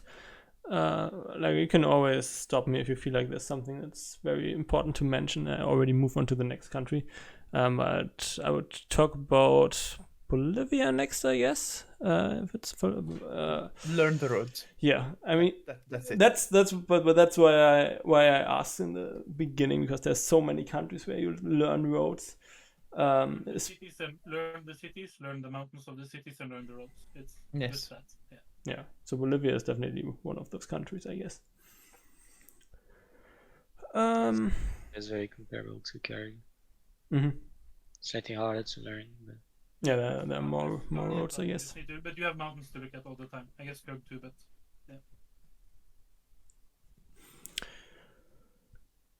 Okay. Yeah, Brazil. I don't know, what would you say about Brazil? Learn the two-letter state abbreviations and learn the phone codes. And maybe take a quick look at the road numbering system because it is slightly counterintuitive. I feel like the But state not icons very. you don't really need to learn. It's like Yeah, it's maybe like because one they of the appear on the C's map. like they're Yeah. just on the map. You're just gonna find them like and you'll memorize them soon enough. Yeah. By just I playing guess it. it's more like be aware that the state acronyms exist. Yeah. for Mhm. those More that than don't know, if anything you else. zoom out enough on the map, you can see the state abbreviations in Yeah. game. So if you don't know them, you can do that. But I would say if you spawn on a bigger road in like rural Brazil, just make sure that you're looking out for the small road number plaques. Sometimes they can be in bushes and stuff, so they can be you can miss them. They can look like chevrons and stuff. But always, if you look out for them, that's like the best way always. On a Yeah, road. and then that goes with understanding the road system in Brazil. Yeah. Yeah. Which is actually very helpful. You want to explain it, or should people mean, just you had look at it the- themselves? Road numbering system site is Yeah, it is on the site, and you had another resource I think on the top. Yeah. But Yeah. yeah, it's like there's different categories of roads that depends on the first digit. Hmm. And it's like just tells you their orientation, first digit. Like 1 is north-south roads, and 2 is east-west roads, and 3 are diagonal roads, and then 4. I mean, I'm talking about national highways here because then you get the state highways. But... Yeah. And 4 are just auxiliary roads that are plain to find, and then each of the 1, 2, and 3 roads have their own order. Hmm. So 101, for example, is the Eastern Coast Highway. Yeah. Number east to And west. yeah, and like 150 and 250 are at around Brasilia. Like it's made so that the 50s go through Brasilia. It's the center of the country. Mm-hmm. And also you get the 010, 020, 030 are radial highways that start from Brasilia and expand outwards. Yeah. And then also understanding which way they start from, like highways number, like the kilometer markers, because the east-west road starts in the east, and the north-south road start in the north, I think.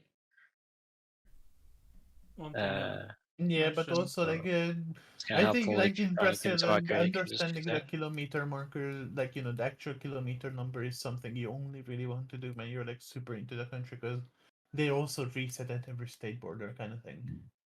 So it's kind of hard to orient yourself with. I mean, I think it's just a If small you- thing that you remember, and it goes along with learning the road numbering system, and then it can help.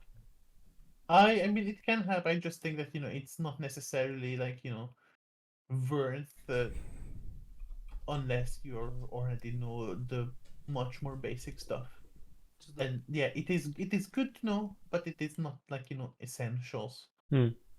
a very small thing I would mention when it comes to BR road system is that when you get an Este and Oeste road. Now I'm not entirely sure, but I think it's only Sao Paulo that has that. So if No. you're on the No, not? the Sao Paulo is the one that is the only one Most that has common. just the KM and no Mm. road number above it and no nothing above it. I mean, you But can. Este and There are Oeste some is SP everywhere. roads, but yeah. Yeah. It's like, yeah, Salvo is the one where it's most common, but also it's also pretty common in Rio de Janeiro, and it's also somewhat common in Minas, Goiás, Mato Grosso do Sul, especially maybe sometimes Mato Grosso. It's like, yeah, a bunch of states can have it, but Yeah, it's the very I common in think Sao Paulo. I think most vaguely southern states have at least some of the Este, Oeste, Sur, Norte roads. I And- would say to that though that also the southern states are more the ones you can recognize between each other. Yes. Like the very I mean, between Goiás and Sao Paulo, it's not well, not easy. Goiás okay. isn't really a southern state. I Yeah, meant but I like mean, the it's more fairly like common there. Mato Grosso, Sul, Sao Paulo, Rio, and down. I'd say. Right. Urban locations, move out of town, stay in town. Stay in town, find a Yeah. phone code, find a town name. Mm-hmm. Yeah. Yeah, makes sense. All right. Then what else do we have? Chile. Chile, I guess road numbering is also super useful. Chile is just Chile has an region abundance of guess it and find a information. place name. Yeah. It just has an abundance of information Yeah. unless you like rural southern, but like no, even then you get like road names or like directions. So Yeah, you don't and like really need to learn anything for Chile. It's just like yeah, like region guessing can always help, but Hmm. you will find sufficient information surely. yeah, like you will always find signs to at least some like somewhat decently sized place. Yeah. And you will often have to make a fairly somewhat educated region guess for it, but that's also like super easy to do Mm. for Chile. Yeah. And then it's just like you look at it, okay, how dry is it? How mountainous is it? Okay, I have a place name, I'm gonna scan where it is that amount of dry and that amount of Yeah. mountainous, and then you have the info. There's Yeah. really nothing you learn for it if you already know how to guess Chile no move. And if Yeah. you don't, then you spend 10 minutes looking at the country and then Hmm. you know how to guess Chile no move. Chile is super intuitive, I guess. Yeah, that makes Yeah. sense. Ecuador. Anything worth mentioning? Region names very good. Street signs, I guess. Region names, yeah. Learn Jacob's Chevron metas. Yeah. I would say I'm yet to do region that.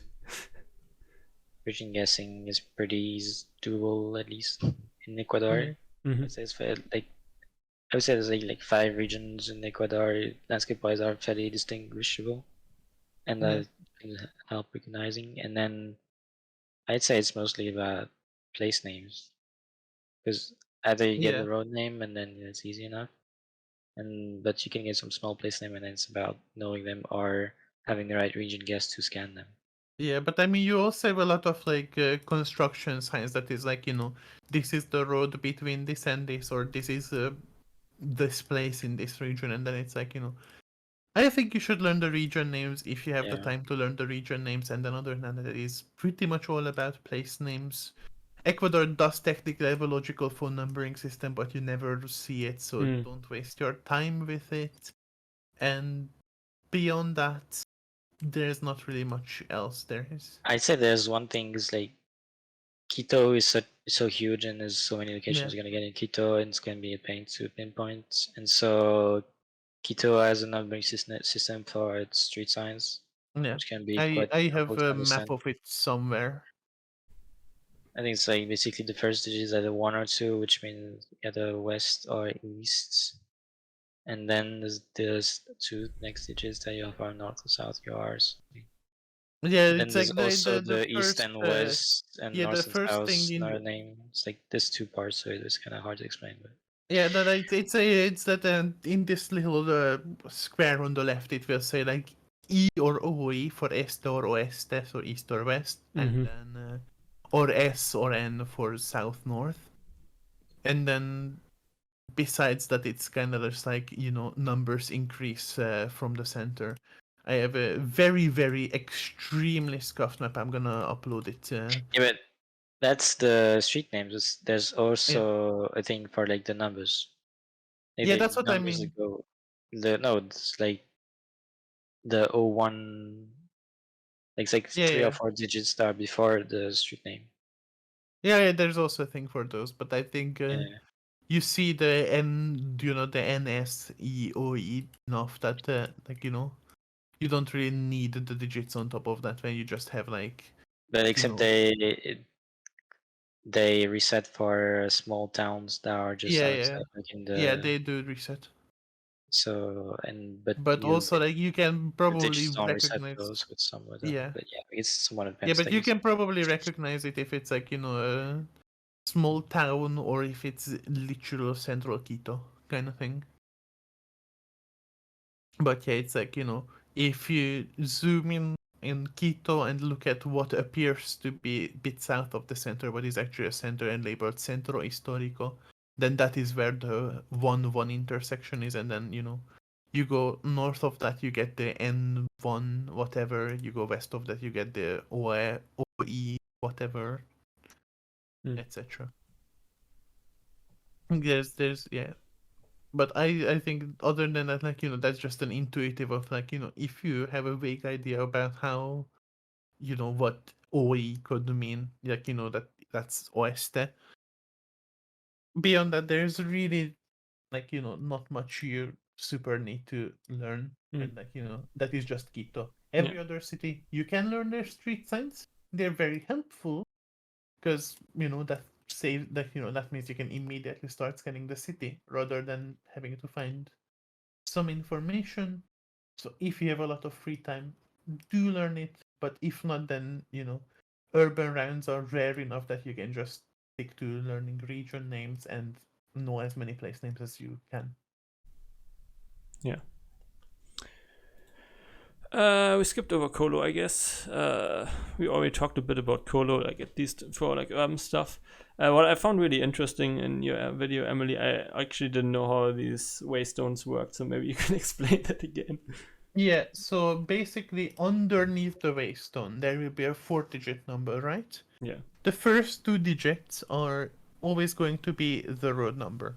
So if you like see like 45007, then 45 is going to be which road you're on, and the second 2 digits is going to be your section number.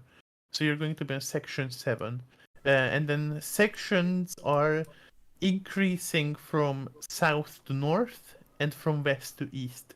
So if you see something 4502, then you know that you're probably going to be quite far south on the 45.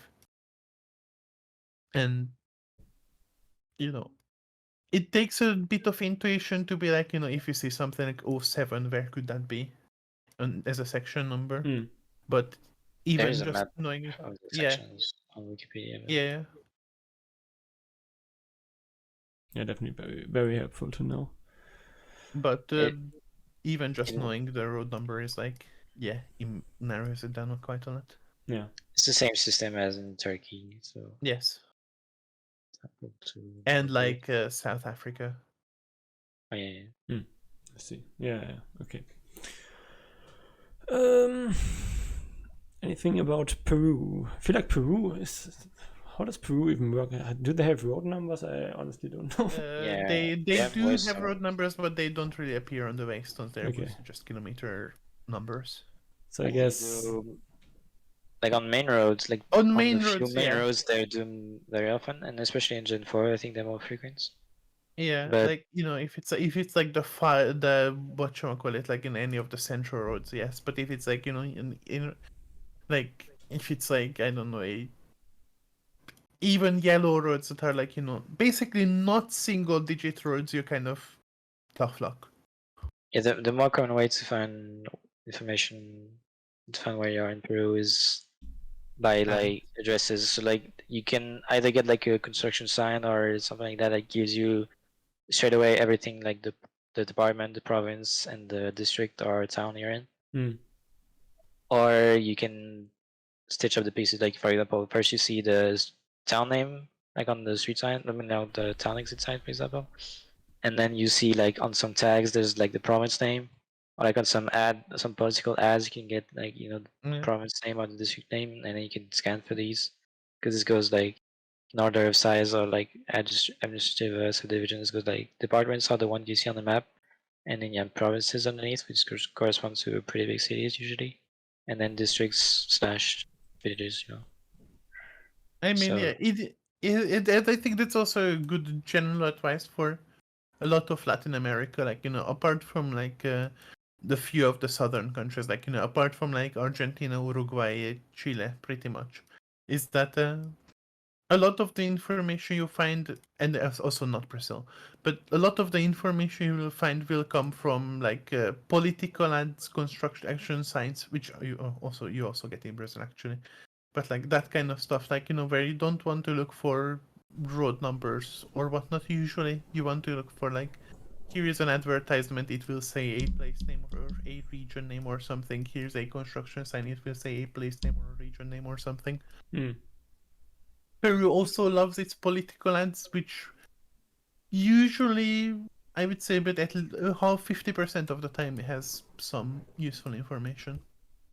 That's pretty good, yeah. Alright. Yeah, I guess Uruguay. Anything worth mentioning there? Not a lot of roads covered, so a lot of the times just angle guessing will do the trick. And if it doesn't, then find a bridges will say road numbers, or find a sign with place names. Bridges. Yeah, like if you have a bridge, then in front of it you will find a road number. Okay. I don't think I've ever seen a bridge in Uruguay. There's quite a lot. Okay. On main roads, a lot. You can also just be good and spawn in a hilly part, and then Yeah. That's a good I mean, even tactic, not yeah. hilly parts, a lot of the times it's just like, I'm gonna line up the road, find an intersection that makes sense, plonk and pray. And a lot of the times, plonk and pray will work. also coastal fog cam stuff. which is not 100%, but yeah. No, all small things help. It's one of them. It's easy to get baited because you were like, oh, I know it's coastal, and it's like other side of the country. Sure. I mean, like any meta, you sit with everything else. If it doesn't look coastal, then That I you mean, don't need. generally, it's like, yeah, it's true. if you have a region guess for it, then go for it. But even if not, then like if you're especially on like a paved road or something, then you look around for a bit, saying like, okay, is there gonna be signs nearby? No. Okay, I'm gonna line it up and hope for the best, kind of thing. Like, I would say if you have something like that, you could assume coast, and then there's not that much coast, or there's only north and west kind of coast, unless you're along the arched border, so you can know what direction to drive in at least with the rounds like that. Mm-hmm. Okay, that's South America, I think. Let's make our way north, I guess. Anything about Guatemala? I guess coverage limited, so it's kind of straightforward. There are some core metas that Harvard will go on for half an hour if you don't shut him down. Department names very helpful. Advertisements are good, as is the case in a lot of Latin America. Okay, for how it comes in. Advertisements are Let's move on to let's move on to Mexico. I mean, Mexico postcodes are good. Postcodes are kind of like alphabetically ordered or something, or how does Yes, that they're work? alphabetically ordered as long as you accept that ch or ch comes after all other c's. Uh-huh. If you know, Which if is you the alphabetical order, or was the alphabetical order of was the Spanish? alphabetical order of Spanish, but isn't anymore. Yes. Yeah. And besides that, look at taxis because they have a lot of taxis. Those taxis have a lot of information, which is not necessarily the case in many other countries apart from Colombia, which actually we didn't mention that in Colombia you want to look at the side of taxis, buses, commercial vehicles, so they will just straight up say the place name. Mm-hmm. And in Mexico you want to look at the side of taxis because they just straight up say the place name. Except you need to be aware in Colombia, half the time you will see a place name that is a Bogota or a small place near Bogota, even though you're very far away. Yeah. And Mexico also has a lot of political ads. They're usually very good. State names have abbreviations, but almost always they're just gonna be immediately obvious if you look at the map and see a state name. So, if you want to learn it, you can. If not, then just be like, I'm gonna look at the map. I wonder what Ver could mean. Surely it's Morelos. No, it's not. It's Veracruz. Obviously, it's Veracruz. Because what else would be Ver? Yeah. About postcode? Yeah, Howard? I was just answering Emily's question. Oh yeah, yes or no, of Yeah. course. Yes, be there, obviously. Yeah, obviously. And besides that, if you can region guess, that's good. And they have a somewhat logical road numbering system for the national roads. So if you see a national road, you can find it relatively quickly. Mostly. And yeah, mostly. And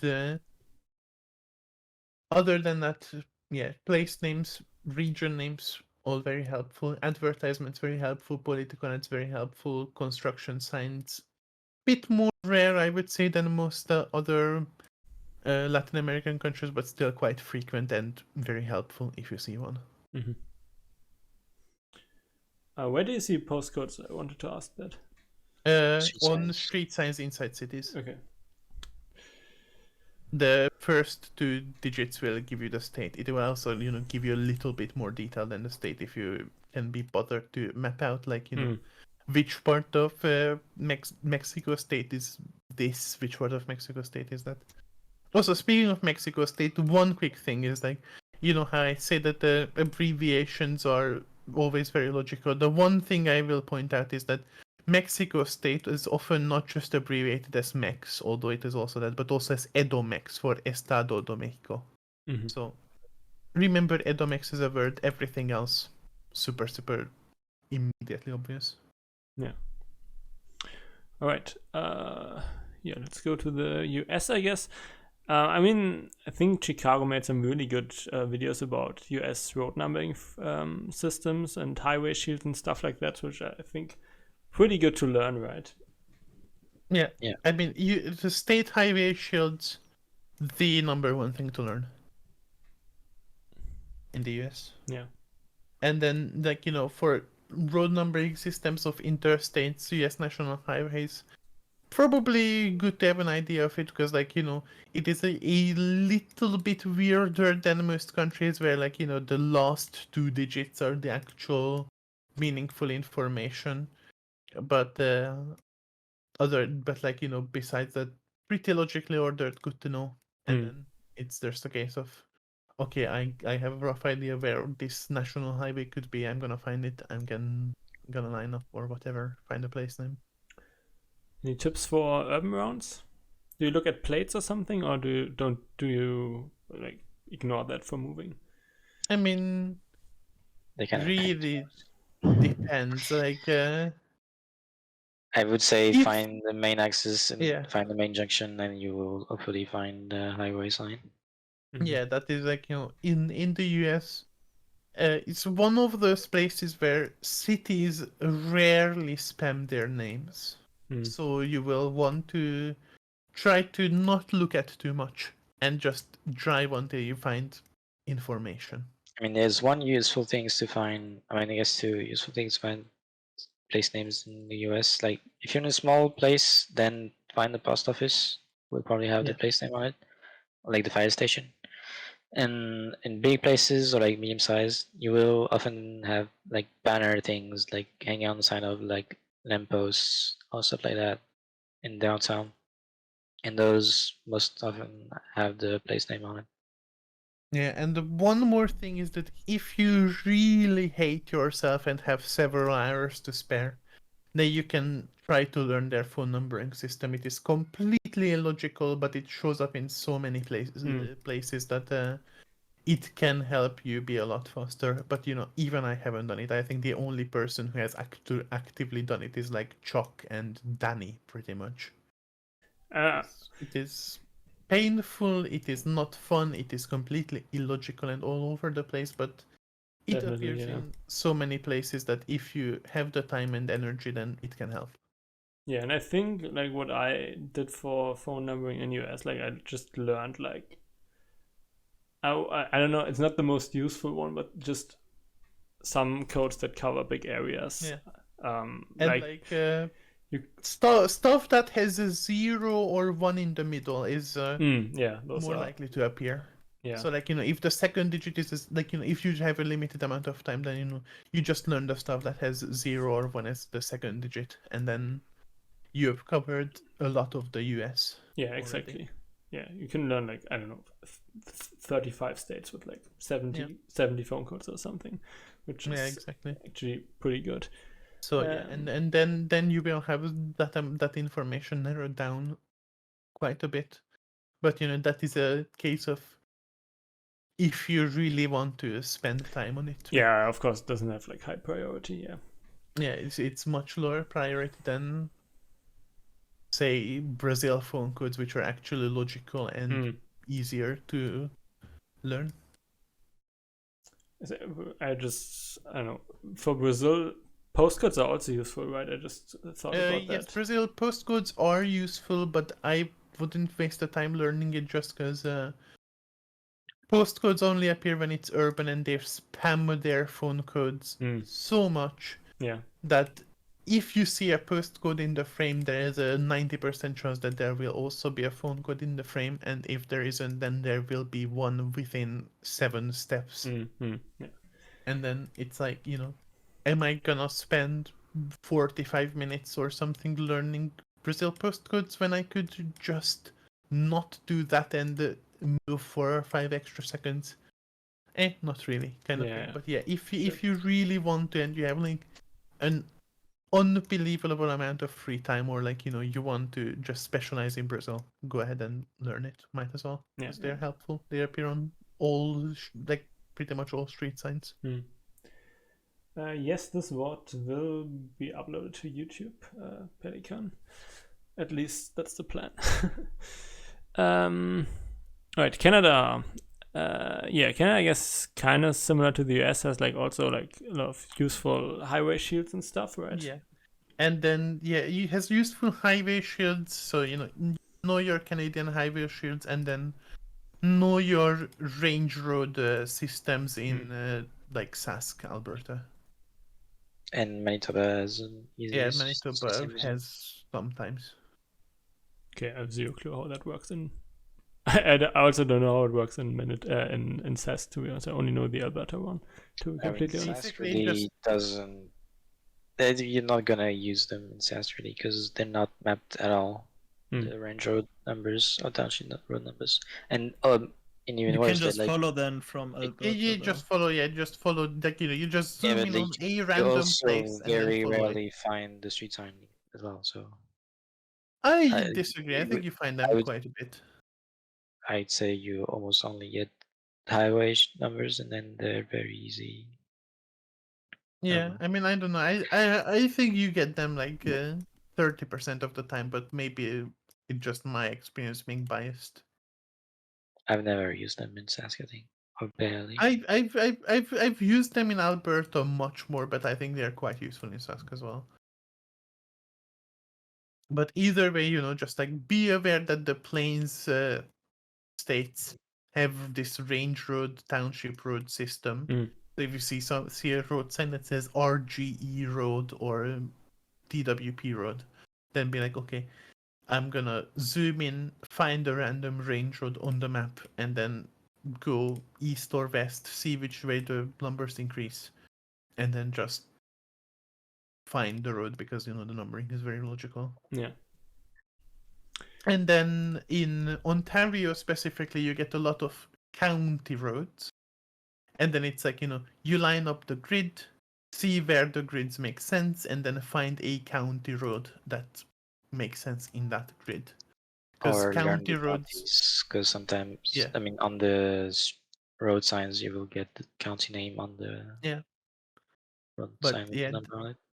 Yeah, I mean, if you learn the counties, then that helps as well, obviously. But it's a case of like, that is again a case of if you're just starting out, are you gonna learn Ontario counties? Probably not. But you can, immediately just be like, be aware that county roads exist, line it up, find a road that makes sense, and then that is already very helpful. And if you have the time, energy, or drive to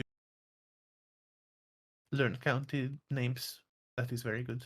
Other states, you just find a road number and then be done with it. Mm. Yeah, and I guess in Canada you can actually learn area codes because it's not that difficult.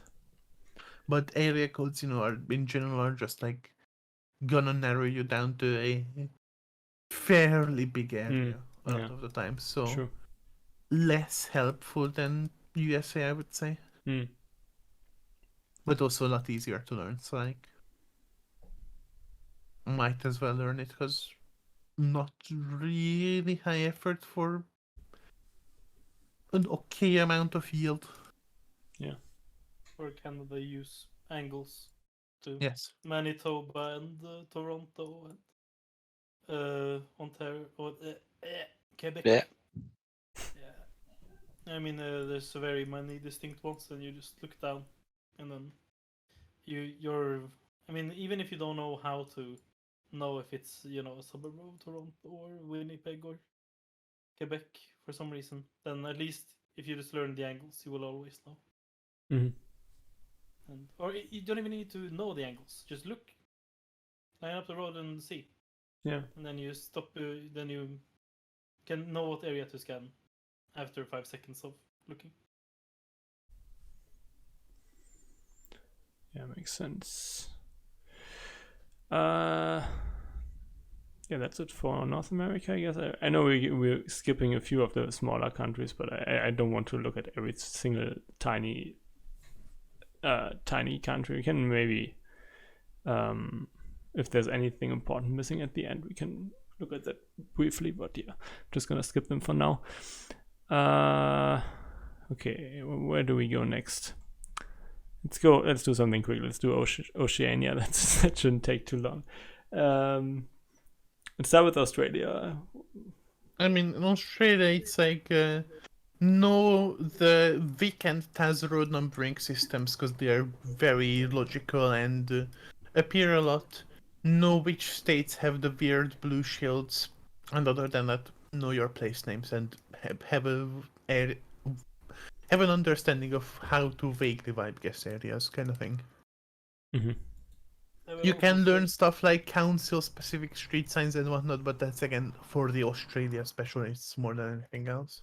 I would say that since a lot of rural Arch has Australia, oh my god, has so little population.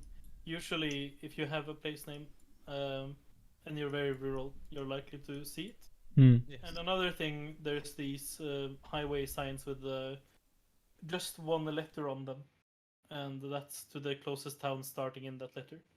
And those can help a lot too, if you are able to region guess. Interesting. Didn't know that. What are the like road numbering systems here? Because I didn't know there I actually mean, were road numbering systems here. Like in Victoria, like you get this system of like A, B, and C roads, and so is the case for Taz, and then it is like kind of very grouped by starting digit. Like for example, Okay. all the B200, C200 something. Yeah, I can. Are gonna be grouped in the same. I Like, see. Victoria is, for example, this is why it's the easiest Australian state to speedrun because their signs are amazing. Yeah. And they have road numbers everywhere, so that's great. And then elsewhere, it's like usually you don't get road numbers that much. You sometimes get stuff like highway names, for example, a lot more often in NSW. So if you know your highway names, that's great. But they also have a billion highway names, so not really worth just going out of your way learning it. If you, it's like more like if you play a round and notice that there was a highway name here, I'm gonna take note of that for next time. But other than that, it's just like you see a sign to a place name, it will usually have a distance, and if it's far away, scan for it. If it's very rural, scan for it. Yeah. Okay. And just have a rough idea of how to vibe guess, and then you should be good. I guess what's really intimidating for me, like these big cities, especially like something like Perth, I feel like if I get a location here, I just lose. Is there a strategy for that? Just angles. Angles, suburb names. Okay. Because Australia also loves spamming their place names in urban areas everywhere. Like, every shop is going to be named after the place. Every post office is going to have the place names, whatnot. And this is also true for suburbs, so you will just see a suburb name. So if the road angle is not very distinct, which can be the case very often, then you find the suburb name. But sometimes the road angle will be distinct. And then road angles, pretty much, is the... Yeah. Like, in general, a lot of the times the answer to pretty much any moving question is road angles.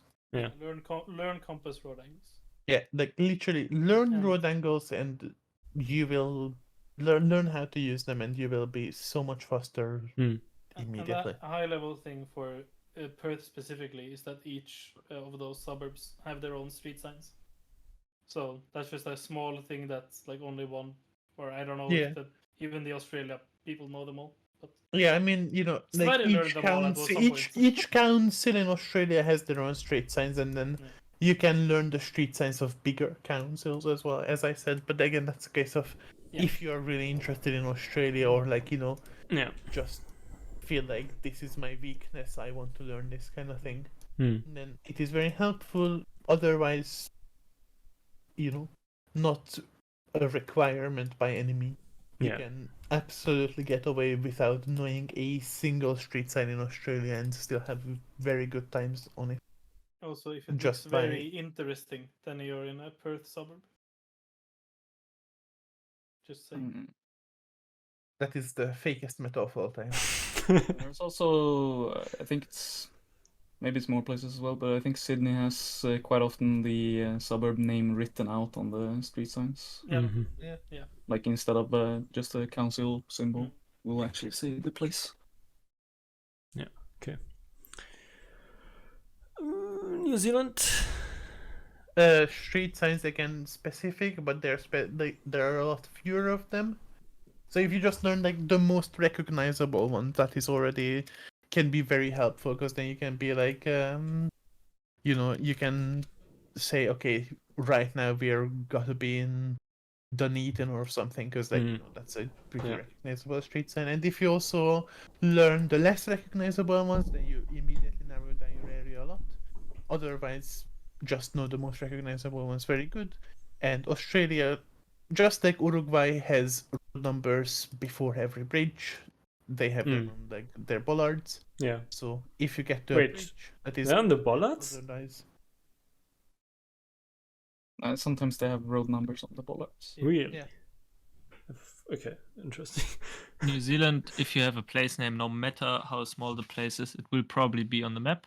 Yeah. So you can, with a landscape guess, find a village with 5 people. Yeah, Yeah. so So- mention landscape guessing is always Yeah. always the key. Like compass, landscape, water.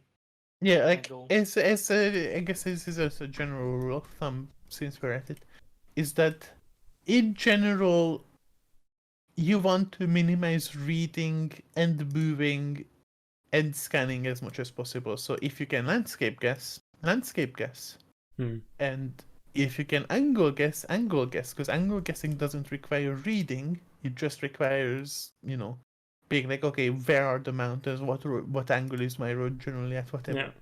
And if you can landscape guess that, then it's like, I don't have, because reading is slow. The less you read, the better.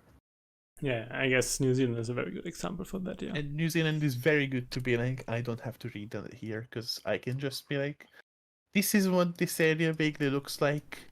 Maybe I have a road number, maybe I have a place name, maybe I have a street sign, something, Hmm. and then I'm just gonna just use landscape to 5k kind of thing. Maybe you guys mentioned this already when I wasn't here, but when it comes to almost everywhere, even no move to just take in where you are and like, am I going uphill? Does it look like my road is going this general direction? Can I see the direction the valley is taking? Do I think there would be a river here? Like there's so many. Does it open up somewhere? Yeah. Can you smell the salt water? There's a lot of things you can do. Even if you don't know the region by region guessing, like we said, you can still figure it out by just deductive reasoning. Yeah. So even when you're just driving to try to find info, you can still do things. You can remind yourself about where to find the info, where you need to be looking in the blurs while you're driving, and take in like general things, and try to deduce, so that when you have a small town name, just like Kodiak said, then you know kind of, or at least that you have a chance of scanning the right place first. Yeah. Yeah, makes perfect sense. Yeah. And even though this is a very obvious thing for most players, I guess, but if you're a new person to this, remember to look at the yellow street signs at the intersections, as they have the place names. Okay. Yeah. Sometimes people forget that. Mm-hmm. In New Zealand, actually, it's so strong just reading street names. If you're that too. anywhere rural, it's just mostly place name A to place name B road. Mm-hmm. So Yeah, it's like and that- actually and super easy to find Also, stuff. while we are at it, this also kind of applies to Australia.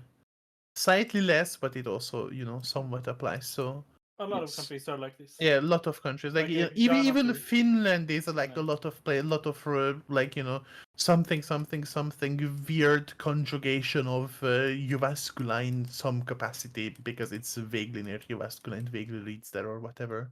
Like a lot of countries will have something like this, but yeah, New Zealand, Australia, easy examples as well because English speaking, and a lot of it will just be obvious. But yeah. Yeah, nice. Let's do Africa next. I guess Africa, there are so many countries where it's just super limited, but we can still look at them real quick. Like we already looked at Tunisia a little bit earlier, or talked about it. Tunisia has signs everywhere. You can also learn coverage, but it has so many signs that it's just finding a sign and then angle guessing is already enough. And if you can, have a vague vibe guess, have some amount of guess, then again, just angle guess, find a good intersection, and then bish bash bosh, you've got the fight. Tunisia can be very confusing though sometimes if you come to a roundabout and it's like, oh, these places is in this direction, but that doesn't necessarily mean that they are in that direction because it's probably just like leading to a highway or something. That like at the so... edges of urban areas, it can be very weird sometimes. I would say that investing a tiny bit of time of just not knowing all the coverage, but just knowing generally where the coverage is. So that you don't scan the roads that don't have it. Yeah. It's a very, very high value in a country like Yeah, exactly. Like, look at where the coverage is absolutely. Look at what each part of coverage looks like. Not that necessary because their signage is quite good. But if you want to, it is also, you absolutely can do it, and it does help to some extent. It just helps a lot less than it does in other limited coverage countries because their signage is too good. Yeah. All right, Senegal. I mean, similar story. Yes, similar. Senegal also has like waystones and stuff, which are pretty easy to Yeah, find. in Gen 4, a lot of them have sadly disappeared Oh. because there's still some, but it is a lot less common. But yeah, Senegal, you find waystones, and if you find a waystone, then you just have the place names, and then you know the place names, and you also have the road number Shirley, and then you 5K and go guess. Nice, easy. I will say too that even if you find the Waystone in Gen 4 now, it is oftentimes like that you can't read it anymore. Yeah. So it's like And even Gen worse. 4 update has really fucked with Yeah. Senegal a lot. Okay. Mm-hmm. Interesting. It's like the one country that was actively made worse by Gen 4. Yeah. I guess it really helps to maybe at least know like these very distinct roads, because these are actually all like very recognizable, I guess. All right, Ghana. Similar story, I guess. Place you find the place names on every single advertisement, and then you either know the road or have a good vibe guess, and then you try to find the place name. It will probably be misspelled because places have 92,000 different spellings in Ghana, so you try to look for something that vaguely matches, and then if you find something that vaguely matches, then you're happy and all good. What about like what are they called, regions? Do they show up often? Sometimes they show up, but I would say a lot of the times the regions will also just show up more as abbreviations than actual region names. Like, instead of having Upper West Region, you will just see UWR and stuff. And also the region names in Ghana, I should say, not super necessary to know. But They changed after the they coverage also was changed, taken. yeah. Like after the coverage was taken, many were split up, so most of the on the map are not even in the I would say that Volta is the one I've seen the most by a lot. Yes. But it's not exactly hard to know where that is either. So it's not like you need. Most of the region names in Ghana are also like Upper West, Upper East, and then it's like you exactly know where it is. Eastern region, that will be somewhere big in the east, not entirely, because it's kind of like a bit west of Accra. Yeah, I feel like they're actually a bit weird. When I learned them, it was like it's really not intuitive. But the country where it is actually worth learning is Nigeria. Nigeria, you want to learn the regions. But also a lot of them will be named after cities. In Ghana, you don't really care about regions. You just be like, I have a vibe guess. I have a vague idea of which road it could be. You can also learn what each road looks like. Not super necessary, but it does speed things up a lot. But other than that, it's just like try to find a place name and be aware that place names are often spelled differently compared to what they're on the map. Yeah. And again, we touched on it earlier, but especially in urban rounds like middle of town, you have street names with between these two places road, and then that can help you. And then you just scan along that road for the place name you have. Yeah. All right, Harvard, you have 2 minutes. 2 minutes. Learn the states, like Emily said. If you're in a town, find a sign. More than likely, it will just be the 5K if the map has the road names on. Actually, sometimes they don't have the road names. You can learn taxis. You can learn the follow cars. You can learn the car meta. But more than likely in the moving around, just drive a bit, not far. You'll find a waystone in the north, or you'll be on a big highway that there's not that many. You can learn them. You can just look a bit, and you'll learn them over time. And if you're in a city, you'll find a place name very, very quickly. It'll tell you state name, city, what big road you have to get to the place you're on, and it says the off, and until you're 5K.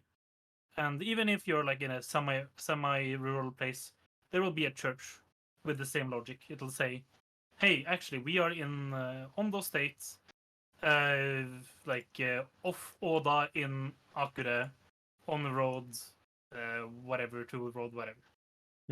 Like, yeah, sometimes it can be hard, especially with the new updates. There's a lot of rural.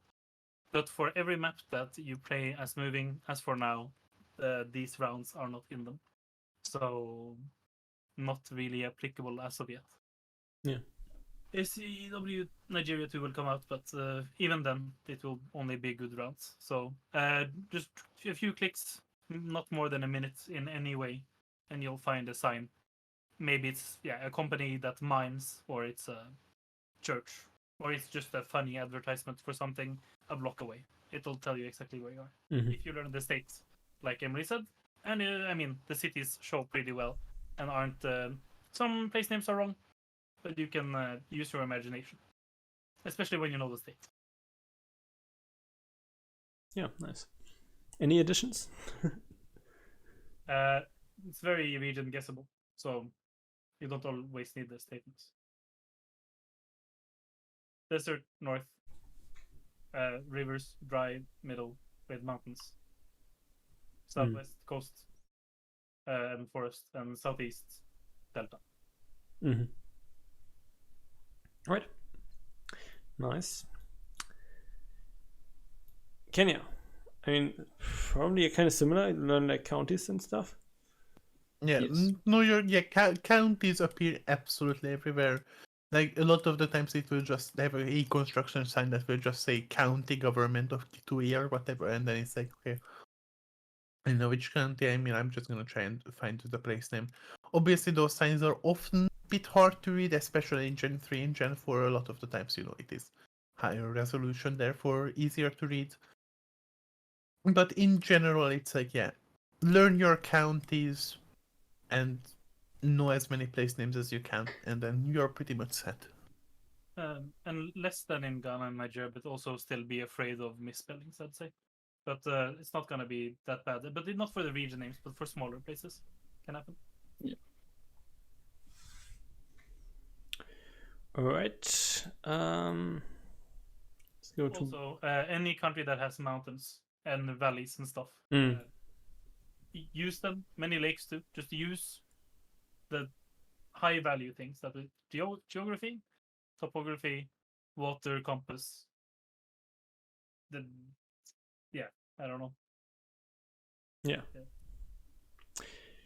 Right, I get something to drink while you explain Botswana. Road east of Maun has the moon west. Or is it east? Moon east. Yeah, I feel like Botswana is another case of learn roads. Yeah. That really is probably the best thing.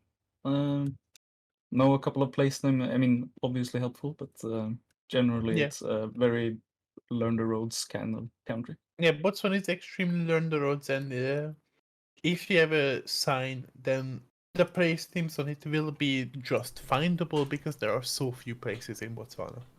That if there is any sort of a place name, then that place name will be findable, and you will be able to find it fairly quickly.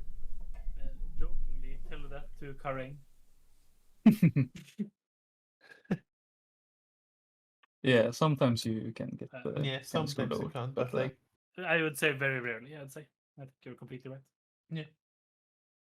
There's also I don't remember what it is, but it's a word on signs that doesn't actually. I think it. I don't know what it means, but it's something that is not helpful. Like, don't scan for it. I'm trying to see. Gotla. So KG Otla. I don't know. I checked what it meant at some point, I think, but you will find that in a lot of safe places. So don't try and scan for it. Nice, Albert. I don't have a face cam today, but you can trust me. Am I? That's crazy. I didn't know that. I don't have a coin either. You don't need- okay. Okay, I'm gonna get a coin while you explain Eswatini. We covered it a bit when Look I at arrived. look at landscape, angle guess it if you know which roads have coverage. Very good. Know that the forests are in the west. Know the big ridge in the east, and just landscape guess, pretty much. And There, if you know roads, good. there's a few planes where it will be flatter than normal. Yeah. And there's so few to you look between, and especially with general angle of a road, that yeah, I'd say if you play it for like not that long, just an hour of practice, I think you can get it down quite a lot. I mean, yeah, as a general rule of thumb, if you feel like you're not very good at landscape guessing a certain country, just go to the Geoguessr map, look at the topography map, and look at the terrain map, especially from Google. Just look at the terrain map for a bit, and then be like, okay, this is where the mountains are, etc. Remember it, and then afterwards, when you're in the game, then the mountains will show to some extent, but to a lesser extent, and then you can be like, okay, I know that this is where the mountains or like hills generally are. I'm gonna scan for something that makes sense using this verse but still functional map. I was going to say the exact same thing. Terrain map in Geoguessr is like the best resource for doing the thing we're describing when it comes down to using the compass and using the geography. Obviously, you don't use it mid-round, but you use it before and practice. Play Geoguessr, maybe. You get used to it, and then over time you'll just have an ingrained view of the country in its terrain instead of just this green blob with yellow splodges. It will, the terrain map is probably the best learning tool when it comes to getting fast 5Ks. I would highly argue even. Yeah, the most important question is actually heads or tails. Heads. Heads.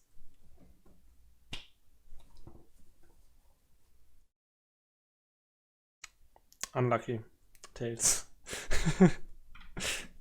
Does that mean I get timed out? No. Oh, God damn it.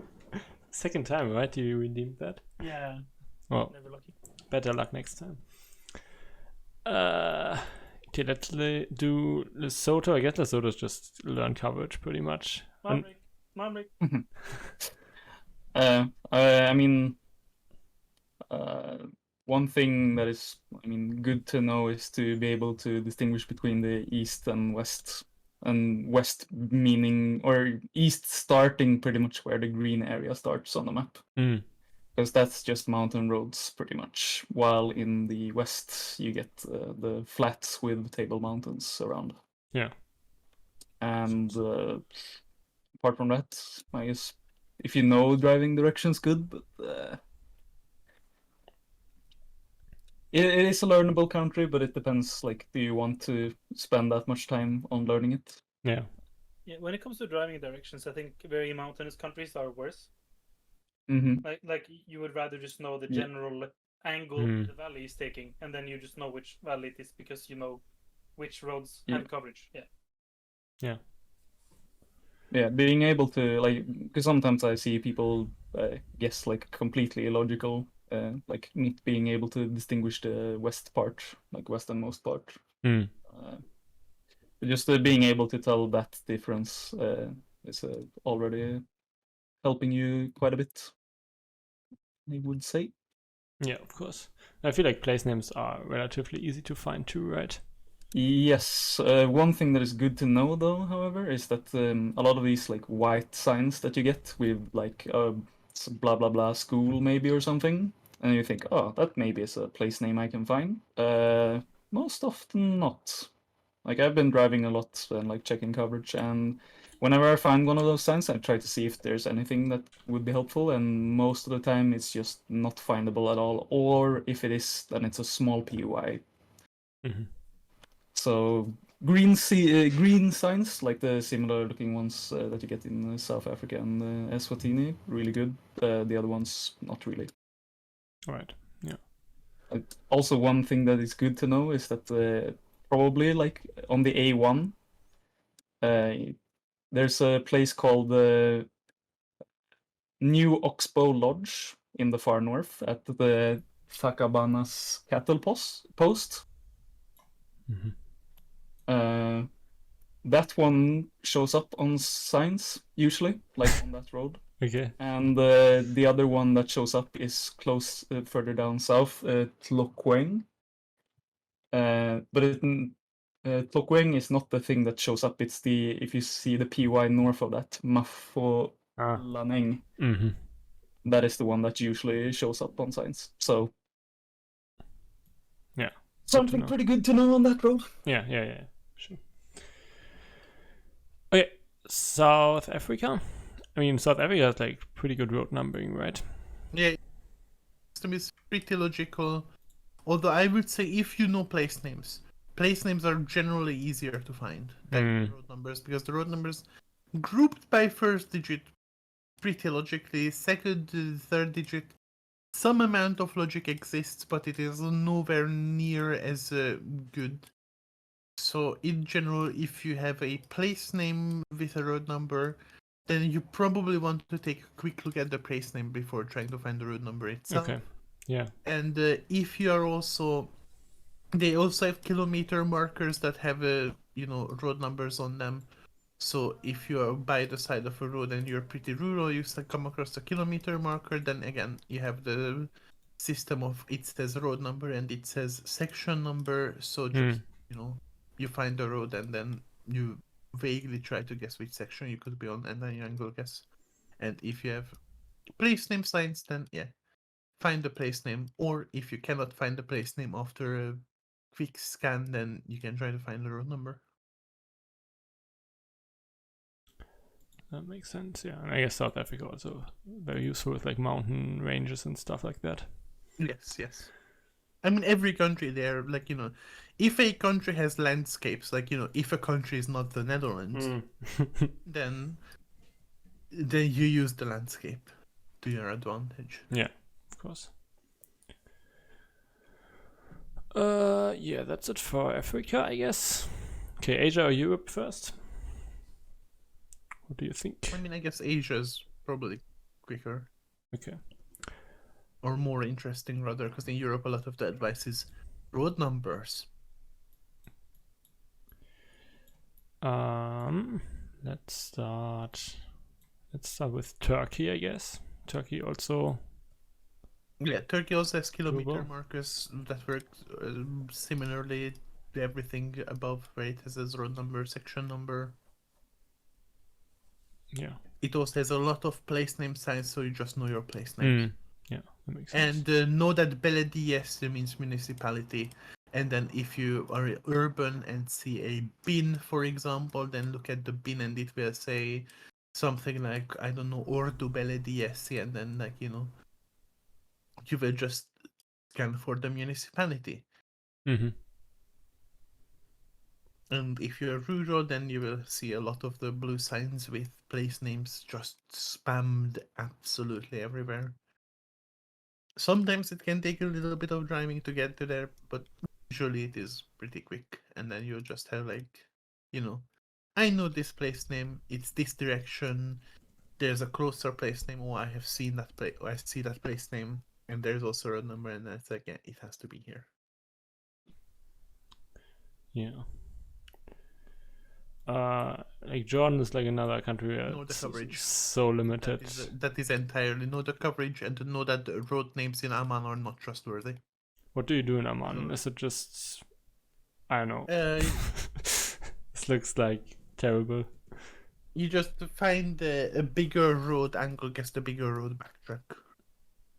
Yeah, okay, that makes sense. And everywhere else it's just like,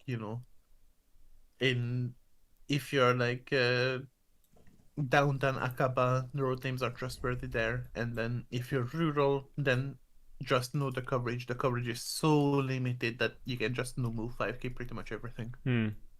I would say even just like if you're on the 65, there's close mountains east and far away mountains west. If you're on the 15, it's split and it's flat. And if you're on the 35, somewhere in the middle, it either looks like it's flat, like you're on top of a plateau or something, or there's mountains both ways, or mountains north or south. And with all that together on the 65, for example, you can look east and look how far away are the mountains. And then you know where on the 65 you are generally, and then you use angle. And the same for the 15, you just use angle and you look west. Yeah, but So I mean, you it's- can also just like, I would say it's better to just like, look at the coverage really quickly, be like, okay, I know that the road going north to Jerash has trees on it, which is kind of rare. I know that the desert highway is a split road, and then like this highway looks like this highway looks like that. Know that like the highway that leads to the Dead Sea from Amman before it actually gets to the Dead Sea is also split.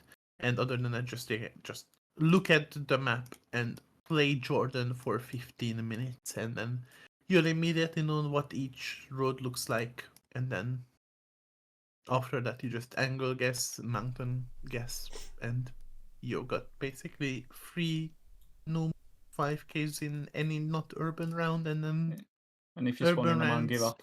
Yeah, if you're in Amman, then yeah, tough. Yeah. Yeah, I completely agree, but I would say again, like things like the 65, knowing how far away from the mountains you are is useful. Like if you turn terrain on Yeah. that now, in I map mean, that's settings, what I said, that like Yeah. use the angles, and you also use the like on hover over map in the top left. Oh, there it is, yeah. Yeah, and then terrain, and then now you see like okay, so they're far away here, and then you go further north. Right, like now you're closer. Obviously, I mean, they're next to the obviously you Dead see Sea. water. I mean, yeah, Dead Yeah. Sea is extra obvious, but you can Yeah. you can tell this way where on the 65, and then you use the angle. Yeah, but it is really just entirely about like there are like 3 roads with coverage pretty much. No, the 3 roads, and like Yep. the few extra roads. Like it is really just super easy. Nothing to worry about. 15 minutes and you're good in the country. Slight exaggeration, but Yeah, I'm just saying that there are actual ways to just slight exaggeration. even there's 3 roads, but there's also like you can separate the roads into Yeah, pieces this way. Is what I'm saying, So yeah.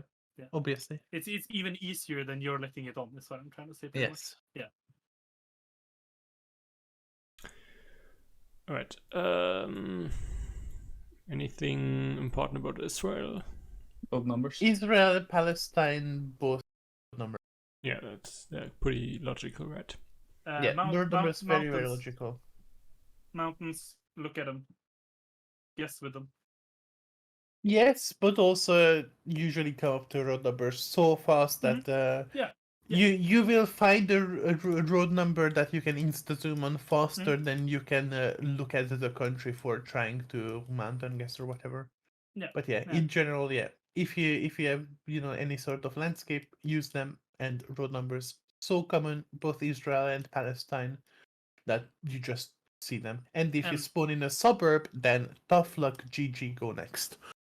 I'd say suburbs at least have angles going for them usually, depending on the city. I mean, yeah, they do, but it there will also take exist 2 angles, minutes to yes. get out of them. Okay, getting out of suburbs in Israel is the worst thing ever. I wasn't talking about that.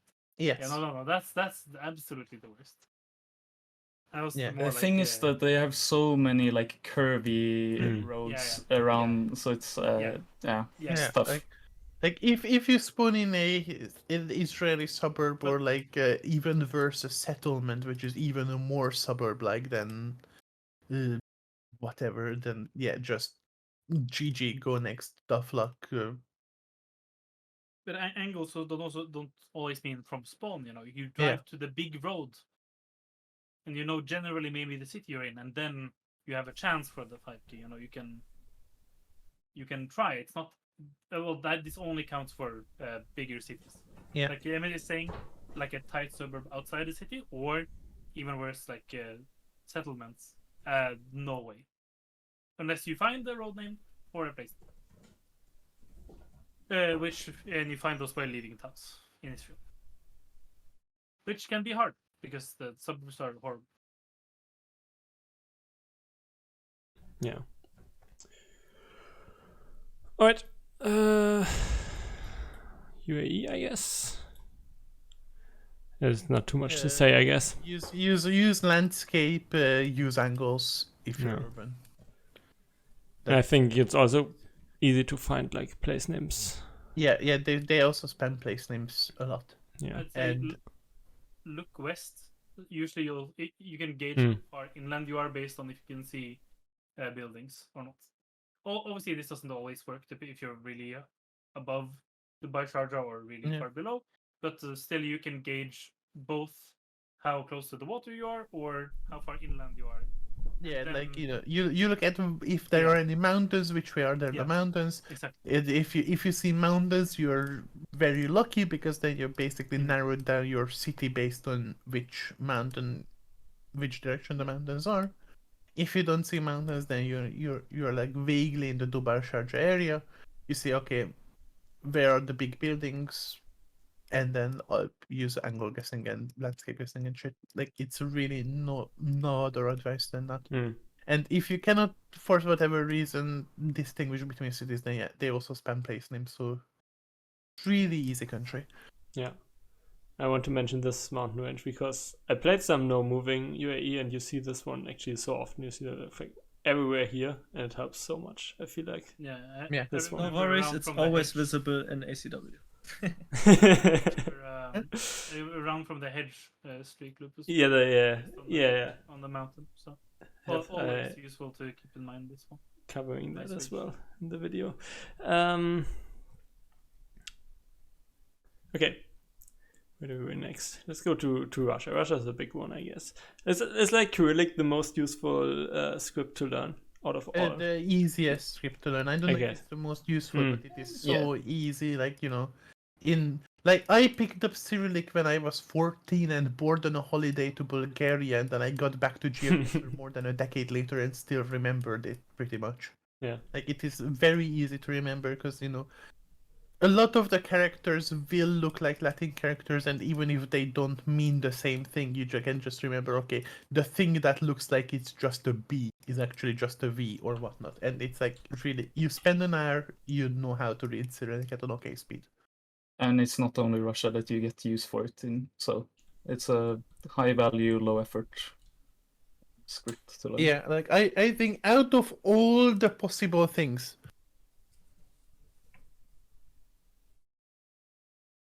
I would say Like- I still struggle with the ch sounds and stuff. yeah, I mean, yeah, that Pronouncing you it can is struggle rough. with. Yeah. Yeah, but like out of all the possible things you can learn, including all the region names anywhere in the world, all the phone numbers, whatnot, Cyrillic is the best effort to value ratio that you could get anywhere. Hmm. Yeah. So, yeah.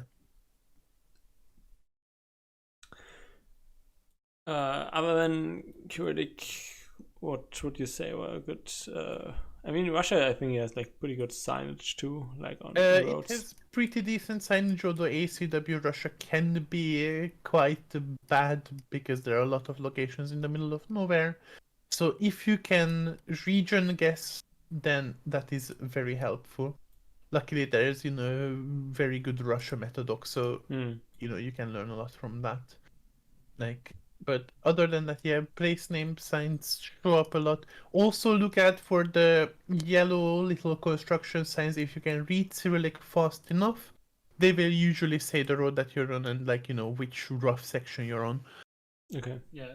Emily means So it like will this be like big- a paragraph of text, and in Yeah. the middle of it, it will say like here's this paragraph of text that also just says like I don't know, Kemerovo, Leninsk, Kuznetsky, Prokopievsk, Yeah. whatever.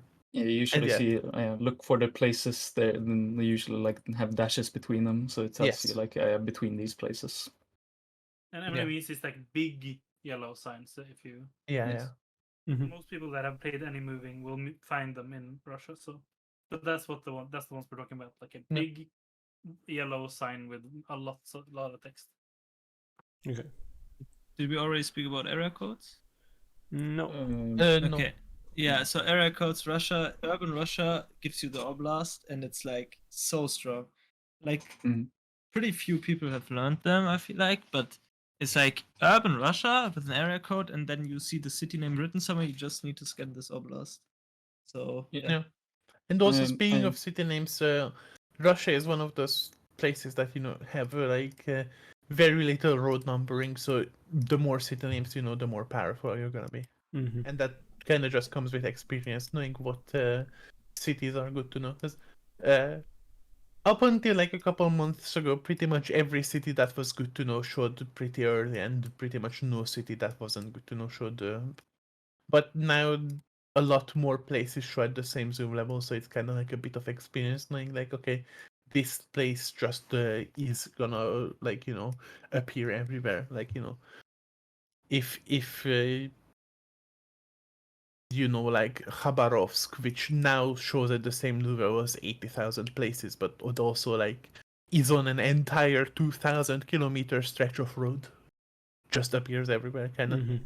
Yeah. But yeah, no place names, no how to vibe guess, no move, no area codes. If you can, I don't think it's as necessary as the two previous ones, but it is certainly very helpful. It is And Cyrillic, obviously. definitely something that is very nice if you end up in urban rounds, because urban Russia is a hellhole. It's searching for ads that mention the town name. Yeah, and usually. speaking of which, ads that mention the town name will usually prefix the town name with either an M dot or a G dot. M dot I think stands for probably municipality or something, and G dot stands for Gorod or a sound town. And obviously G as in the Cyrillic G, like the little half T looking thingy. Yeah, of course. All right. Yeah. Anything else about Russia? Some regions are very distinct. Yeah. Learn the very distinct regions. Yeah, learn the very distinct regions, and if you also want to get good at no move in the same time, also learn the not very distinct regions. Yeah. Makes sense. Maybe you already talked about Kyrgyzstan, Mongolia. Anything you want to add? Yeah. Kyrg, learn the coverage, look at mountains, and learn the meta. Yeah. And Mongolia too.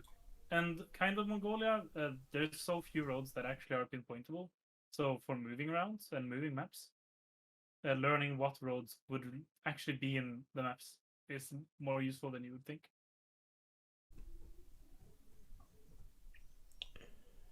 All right. Let's talk about India. India feels horrible, honestly. Yeah, super fun, but there's no good map yet to play it with. Yeah, that's the thing. India is there's no real good map yet. So like, other than Blinky, no one has really done a lot of India moving practice. But yeah, it's like a lot of like no recognize the different scripts, know where each script is, and then all advertisements will say place names, very often in English as well. Some, but also often just in the local language. So if you can read many scripts, you're good. If you cannot, then you will find the advertisements with place names on them pretty quickly in English as well. There is enough info. It's just like a bit hard to scan at the moment because it's just like AI generated maps. Yeah, I feel like you need to get like somewhere first, like a medium-sized town that is visible from kind of. Because if you feel like you spawn in like 90% of the time you spawn in like a road like this one or something. Or AI generated. It's a case of but like once handpicked moving suitable India becomes a thing, like like it is being worked on in ACW, for example, then it's gonna be a lot like pretty good to just like I would still say that it can be very infuriating with the new camera to like you drive up to a poster and it's under the giga half of the screen blur and stuff. So just I played quite a lot of moving with Blinky and Macam, and I must say normally you get to read all the stuff because you're in the towns, you get so close to all those signs. Yeah. You pretty much always have something to read, because in towns you don't have it just on one poster. You have like a 20. So yeah, from my experience, the visibility is not really a problem. Yeah. Sri Lanka. Place Oh, God. those. Place names, and also by the side of the road, you will see road number markers on a lot of roads. There's a quite good road numbering system. Not the best, but usually combined with landscape guessing, you will be able to find stuff pretty well. Just as a little small side note, probably more in the south, like or in the mountains, but quite often you can like run across a bus that tells you where it's going between, and they're usually more findable places than signs you might find on the road. Yeah, that is also very true. The bus So that can narrow it down. Right. I would say just like in a lot of places do you find the address on ads and stuff. Yes. It's a very often you get the town and the road. But I would just preface how important the Waystone road numbering markers are. They're very good. Sometimes you can't see them because they're washed out or are just empty, but most of the time you'll see the road name on it. Or road number, I should say. I recently learned from like Kodiak or someone like Bhutan has like some weird road numbers. Let me pull them up. Yes. The Bhutan has road numbers that don't appear on the map, so if you look at those, then that is good. Otherwise, it will also say place names. If you can read them, sometimes they're washed out. But if you can read them, the place names will show pretty early, and then you can just, be like, okay, try to vaguely distance guess, and then nice and easy, just again, Waystone country. Distance guess can be really hard in mountainous countries because obviously they take, or sometimes they do take like. There's no way that the distance is right. They must use some estimated distance or something. Yeah. So you have to be a bit careful. So, yeah, sometimes it can be really off. But you have to and you can be a like bit see the careful. relation to the other place. That's kind of the Yeah, it's really strange sometimes. Yeah, like like you want like in general, use. distance guessing is a lot easier when you have two places and you can estimate the ratio. This is also true for not mountainous countries, but yeah, like mountainous countries with weird distances like Bhutan, especially true that ratios are good. Yeah, just be dubious of them, but definitely like if it's 20 kilometers away, you can't be that far away. You know, it can't. Yeah. There's no way they're that off. You should be pretty close.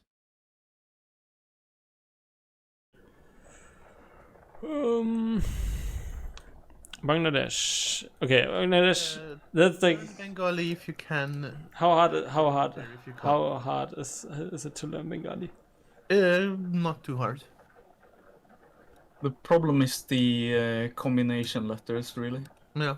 But usually you can like sort of like if you just know like a decently well, then you can read stuff and like figure out what it says. Even if you just know, like like I think with about 10 characters you can accurately guesstimate a good enough percentage of place names. Doesn't have to be a perfect reading. It's just like it starts with an R, and then the second vowel, the second consonant is an M, and then it's like what place names are like that, whatever kind of thing. Like it's really, you don't even need to learn it fully. The better you learn it, the better, obviously. But if you just know a couple of characters, then you already are going to be able to estimate a lot of place names. Makes sense, yeah. Yeah, I guess similar questions for like Thailand.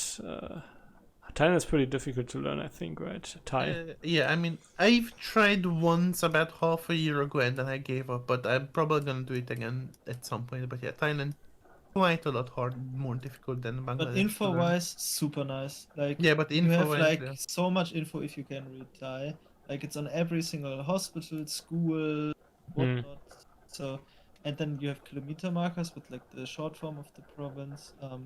Just the biggest problem is just finding it on the map because nothing is really labeled. You need to use POIs to find stuff. Yeah. Mostly you find the district by zooming on hospital POIs. So if you zoom in now, until you see the first POIs should be hospitals, and they show you the district because like they are pretty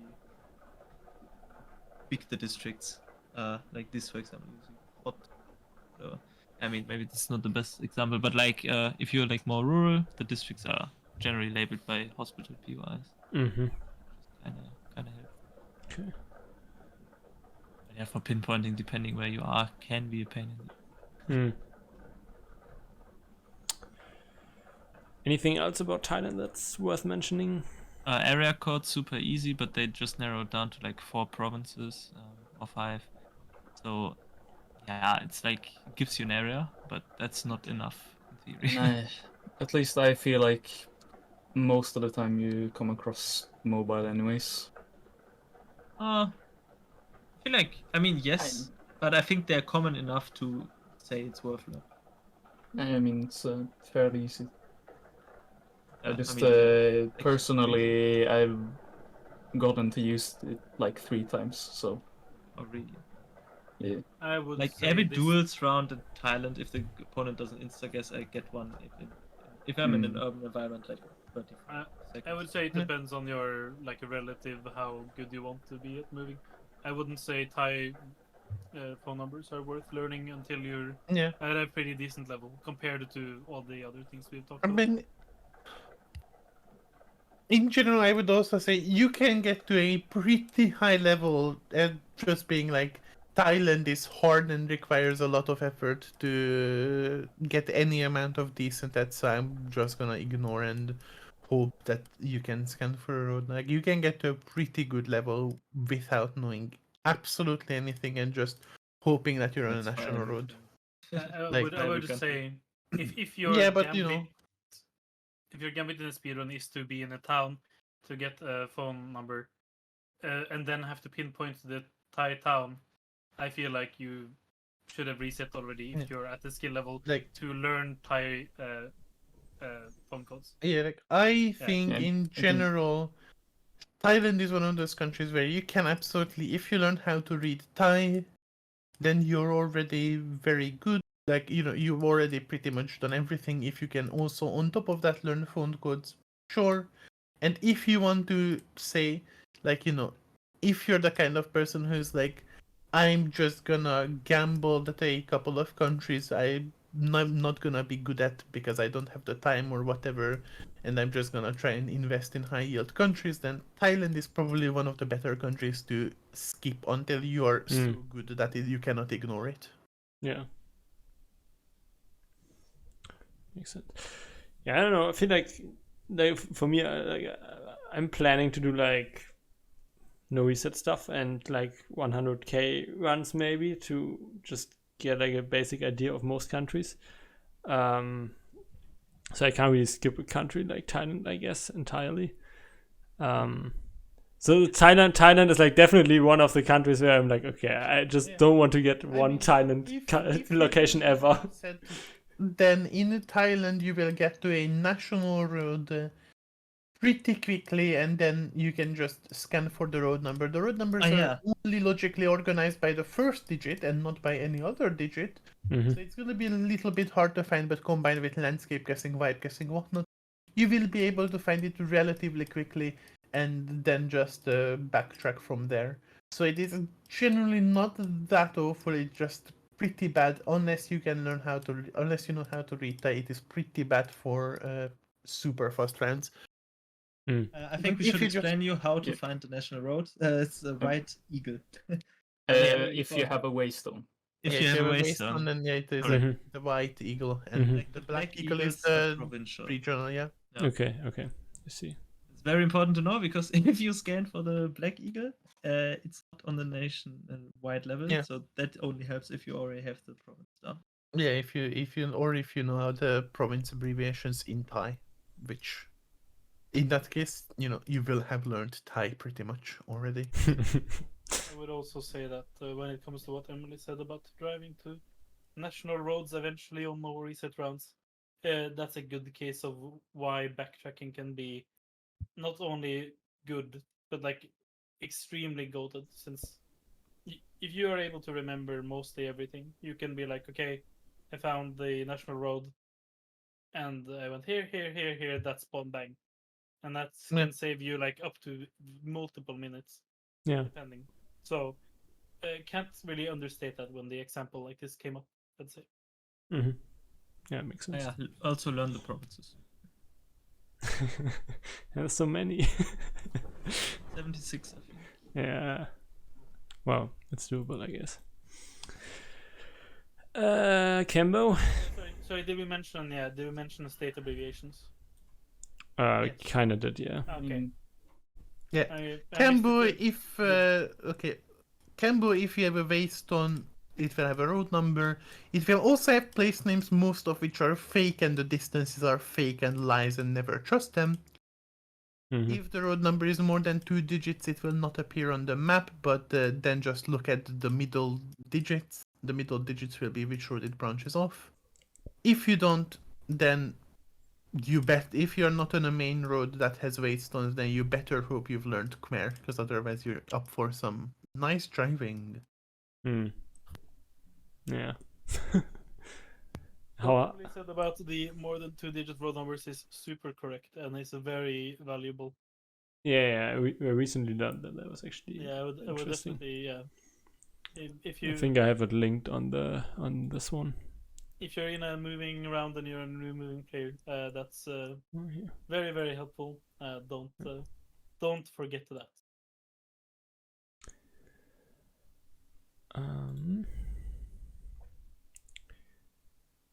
Yeah. All right. Let's go more south, I guess. Malaysia, I feel like it's also not too difficult. Like it's like road numbering is pretty logical. Yeah. You just know which starting letter corresponds to which state. Usually it will be, like, unless it's a state that has another state with the same starting letter, then it will make sense. And if it has, then it's like, A, B, C, D, whatnot. Yeah. You know your state names, know a couple of big cities. If you are urban, then postcodes can be pretty helpful, but they're also like, a bit of extra effort for, like, it's a case of that is something only if you really want to get super good at the country, because they will spam place names, including state names, absolutely everywhere, and then you just be like, okay, it says first the name of the village, then the name of the city it's nearby, and then the name of the state. And then you just be like, okay, I'm gonna zoom in on the state, find the city, and then vaguely around it scan. But yeah, if you want to get super good postcodes, great. Regional flags, fairly helpful. Other than that, there's not really much to learn. Just again, if you know your states and know what starting letter each state corresponds to, then that's about all you need to get pretty good times already. Also, most road name signs will have the place name as well written on it. Yeah. So that is very good to keep an eye out for. Okay. Yeah. And I would say also that signs at intersection can be extremely confusing. Like, just because a road sign says like, "Oh, this place in this direction on this road," it doesn't mean that you're on that road. It can just lead to it, and it can be extremely confusing. I've had many rounds where I've just been completely bamboozled and like, oh, road 2 to this place, and then you're 40 kilometers away from road 2 because you're just it's just like, oh yeah, drive here to get to 2, and then you can get to that place. Yeah. See. watch the zigzag video and learn how to region guess it. Yeah, A number. I guess. Backtrack. It has mountains. Use them. It has some straight roads. Use those.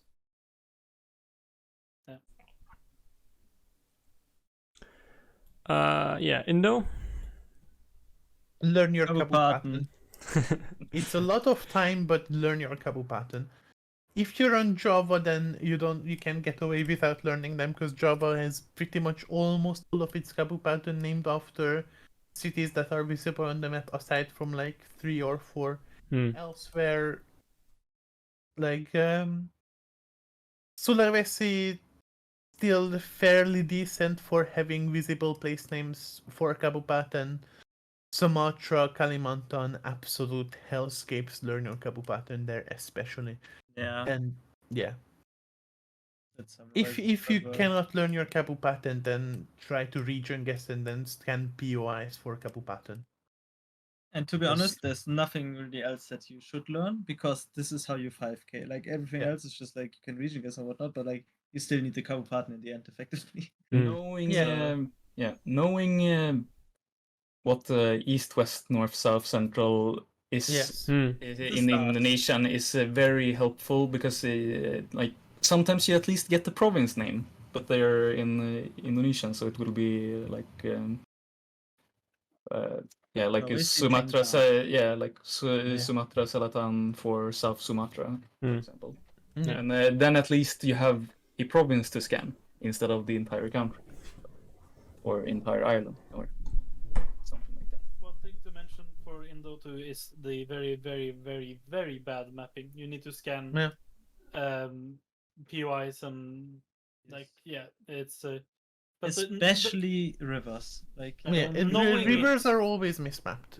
but knowing it is the battle. Like if you know that now, then Yeah. you kind of overcome the hurdle. Just don't expect Oh. the map to be right at all. Yeah. now that you zoomed into this word, for example, the spelling on like for Oh, the yeah. place names in Google is Yes. so off, but Yeah. you can always compare it with like POIs, and sometimes it's kind of similar. So you kind of can make sense of it. Usually it's kind of similar, because a lot of the Google Map spelling will be the old Dutch influenced spelling, whereas the new spelling will be the current Indonesian. So if you have a rough idea of this is how Dutch words are pronounced, then try to pronounce it in your head and then be like, okay, this is what Indonesian words roughly sound like, and then pronounce that in your head and then try to make sense of that way. Because a lot of it is really the old pre like the new spelling was invented in 1970 or something, and a lot of the stuff on the map will be in the old spelling. Sometimes you also see the old spelling on signs, but it is a lot more rare than seeing it on Google Maps, where it is super common. So if you actually learned stuff like that, as for pinpointing, even though you can narrow it down to like, oh yeah, it should be in this region, it can take a long time to pinpoint. But I would highly suggest trying to find like Kantor Desa, or which is like just the town office, or like SDN. Schools. Schools, Okay. and like, because those POIs usually shows up pretty like consistently, and then you can backtrack from them. Maybe like since we talked about Kabu partners, like a pretty extreme example, but how do you go about like learning stuff like regions or Kabu pattern? Geo.emily.bz. Exactly, Emily's website, and then you go by region. Start with Sumatra, so you have it out of the way.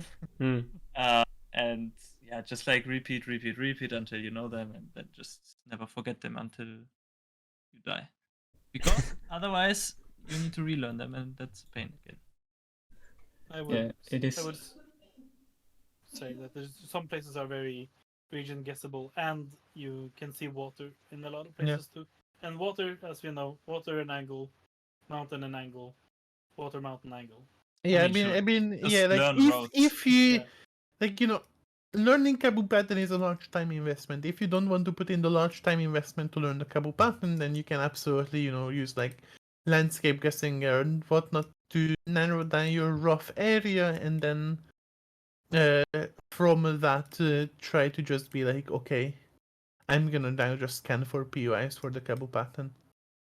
And again, it's another one of those countries where if you want to be really good, then you will learn your cable pattern. And if you just say, okay, if you want to gamble on, not leaving certain countries late and feeling like, okay, for now I'm gonna focus on getting good at the countries that it is easy to get good at, and then leaving the hard stuff later, then Indonesia is one of those leave it for later countries. Yeah, I would say Thai, Cambo, Indo would probably be the hardest countries. Yes, overall. I am inclined to agree. I think But it's maybe one Cambo- simple solve in theory. Yeah. I think Cambo lesser extent since it has so little coverage. You can kind of I guess you the can get maps away that are with made. I guess the maps that were made are kind of easier. So, but if you actually have like intersection Geoguessr Cambo, I don't know if you tried that. That's just Yeah. pain because you need to be able to read Khmer. Otherwise, you need to drive 40 minutes to get to a main road. So, ACW is fine. I guess not that fine yet, but in the Yeah, ACW will be fine. Copy. Actually, I kind of gotta go now, guys. All right. Thank you so much for being here. Well, you got to stay for Indo, so that's nice. Yeah, I kind of stayed for that. All right. Then Thank you hear for your guys input, later. smiley face. Yeah. Good night. Bye bye. Yeah, like Indo without knowing cover patterns is just you're not gonna have a fun time probably. Hello. Yeah, I mean, Most of let's the time. just put it this way. When I did my no move 25k, Indonesia took me 30 minutes because it was before I knew my Kabu pattern. Yeah. Makes sense. Philippines, I guess, not as extreme as Cabo pattern, but you can learn regions or should learn regions. Yeah. And the Philippines regions are a lot easier to learn. There's like only Provinces. 100, and a lot of them are just like, north something, south something, or something del norte, something del sur, whatnot. A lot of them named after islands as well. So Philippines region learning a lot very easier, and then that is super helpful. Also, because they appear on like all sorts of advertisements and especially construction signs and stuff. One thing worth noting again about the Philippines though is that just like Indonesia, its mapping is quite bad, and if you see a town name somewhere on the map, then that town name, then where the actual town center is anywhere from 0 meters to 35 kilometers from the label, because the name is in the middle of the geographical area that the town itself covers, including small villages or the barangay, whereas the actual populated center of the town or poblacion will be somewhere maybe not next to the center. I'm just gonna mention. I'm stressing to learn the provinces. It takes maybe 20 minutes. Learn them. I mean, more than 20 minutes, it's like an hour to get decent at it. Took me 30, I think. Learn them. actually, yeah. Learn them. Yeah. It's so very- worth it. Learn them. Yeah, it's very easy, and it is like genuinely Philippines used to be one of the worst countries for moving until people just realized shit provinces exist, and now it is like so good. Like, and there really isn't much more to moving Philippines than just going like province, municipality, barangay. Like knowing how to scale them for barangays is helpful. Sometimes it shows up like as just these like capsed like gray text, or it will show up as PYs. Like Yeah, you see. And in example, Manila here, they actually have a numbered barangay like in the center. So you see like 669 there, for example, close to the port.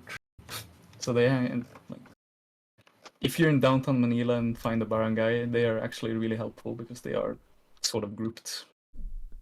But apart from that, there really isn't much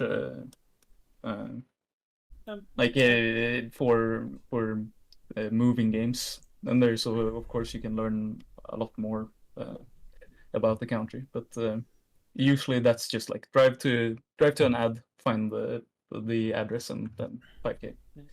Learning provinces, and there's one little thing I would maybe mention. If you're very rural, you can find these waystone things as kilometer markers that show you the distance to the I don't know exactly what they are, like the main Yeah, the main like capital of the region or exactly. the island or whatever. And these can be very useful, not necessarily to 5k, but if you're very rural, they can help. And that's like the second thing I would think of, other than provinces. Learn the provinces. Yeah. It does not take long. Yeah. I mean, I feel like the waystone is really hard to utilize well if you don't spend a decent amount of time. Yeah. So it's for 5k it can be really, then it's really hard, but it can be really useful for narrowing down the region. For example, anything above, you see the ones that are connected to Manila. So all the east coasts and then all the way down to Mindanao. Yeah.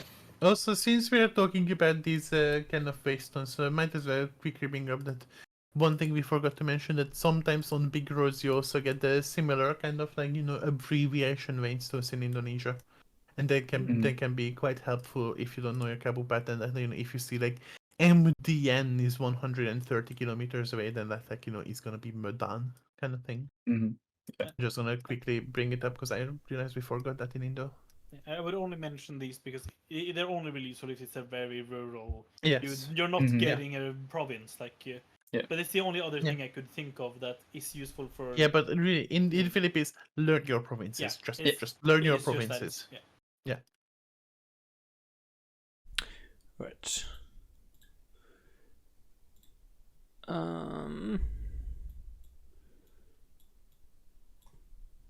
Taiwan, I guess, is also. Taiwan's road numbering system is fucking amazing. Yeah. So if you see a road number, then that is great. If you see a regional road number, it will be prefixed by its Chinese character. You will have to learn those, but they also, if you zoom in on the roads in the state, then it will appear on Google Maps, so you can scan for them. If you want to be quick, then you learn them. If not, then you just have to look in 12 or however many provinces, and then you will see which one you're in.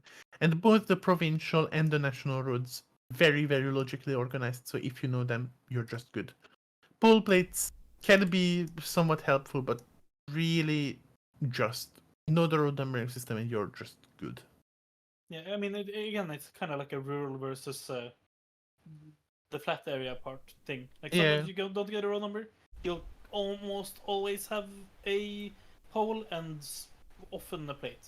So yeah, but even on many rural roads, you will just see a road number, definitely. Yeah, they're very often. Yeah. They're so often and they're so logically organized that you know them and then you're good. There's really if you want to learn the Chinese character prefixes for the regional roads, that is pretty easy again because there's only 12, something like that. Which one is it? Is it these or what are we talking about? Is it this or how do I see them? Before the number. There are no. One more little, maybe, just to find regional roads. Ah, yeah, here. Okay, I see. Yeah. Then those prefixes, then you will just be like, okay, that's a provincial road, whatever, and then you can just character compare if you don't know them. But if you learn them, then you don't even need to character compare. Also, very very distinct regions in this country, so sometimes you don't even need the road numbering system. Obviously, it kind of depends, but like the East Valley. And, the Eastern Valley is super, super distinct, and then you just line it up. Again, if there is a country that has mountains, use those mountains to your advantage. Other than that, road numbers pretty much all you need. But it will also say though, even though it is mostly a very good country for moving, sometimes you spawn in a giga metropolitan area. And yes, it's not a bad suburb to navigate. You can get a big road fast, but big urban areas kind of always slow. Yeah, so some of the mountain roads can also be a bit rough, yeah, but definitely. beyond those, generally pretty good country, and generally not a lot of learning required. Mm-hmm. But the same is true for any country that has a lot of dense population. Yeah. Has the Yes. same issue. Yeah. Especially if the coverage is also dense. Yes. All right. Korea.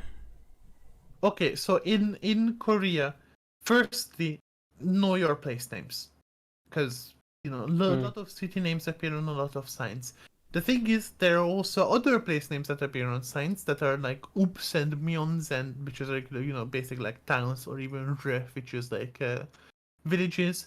Those will show at a very bad zoom level, and they all show at the same time, so don't scan for those. So you want to know what not to scan for, so you want to have a rough idea about what is an actual city that shows on the map. Its road numbering system is good if it's a 3 or 4 digit road number.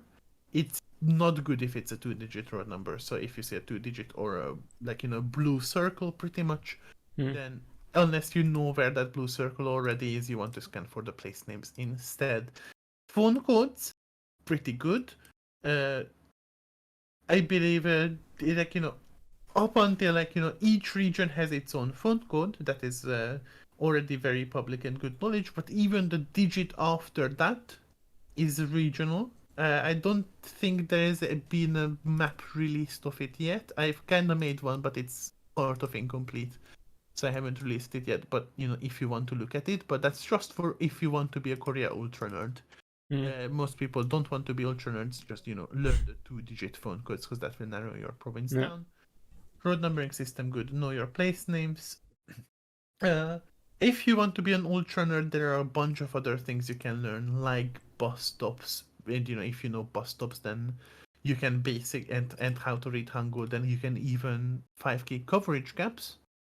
But that is again ultra nerd shit. Speaking of coverage gaps, one thing that is good to know is how to skip a coverage past the coverage gap, which is that if you say, because Korea has a lot of broken coverage, like an unbelievable amount of broken coverage.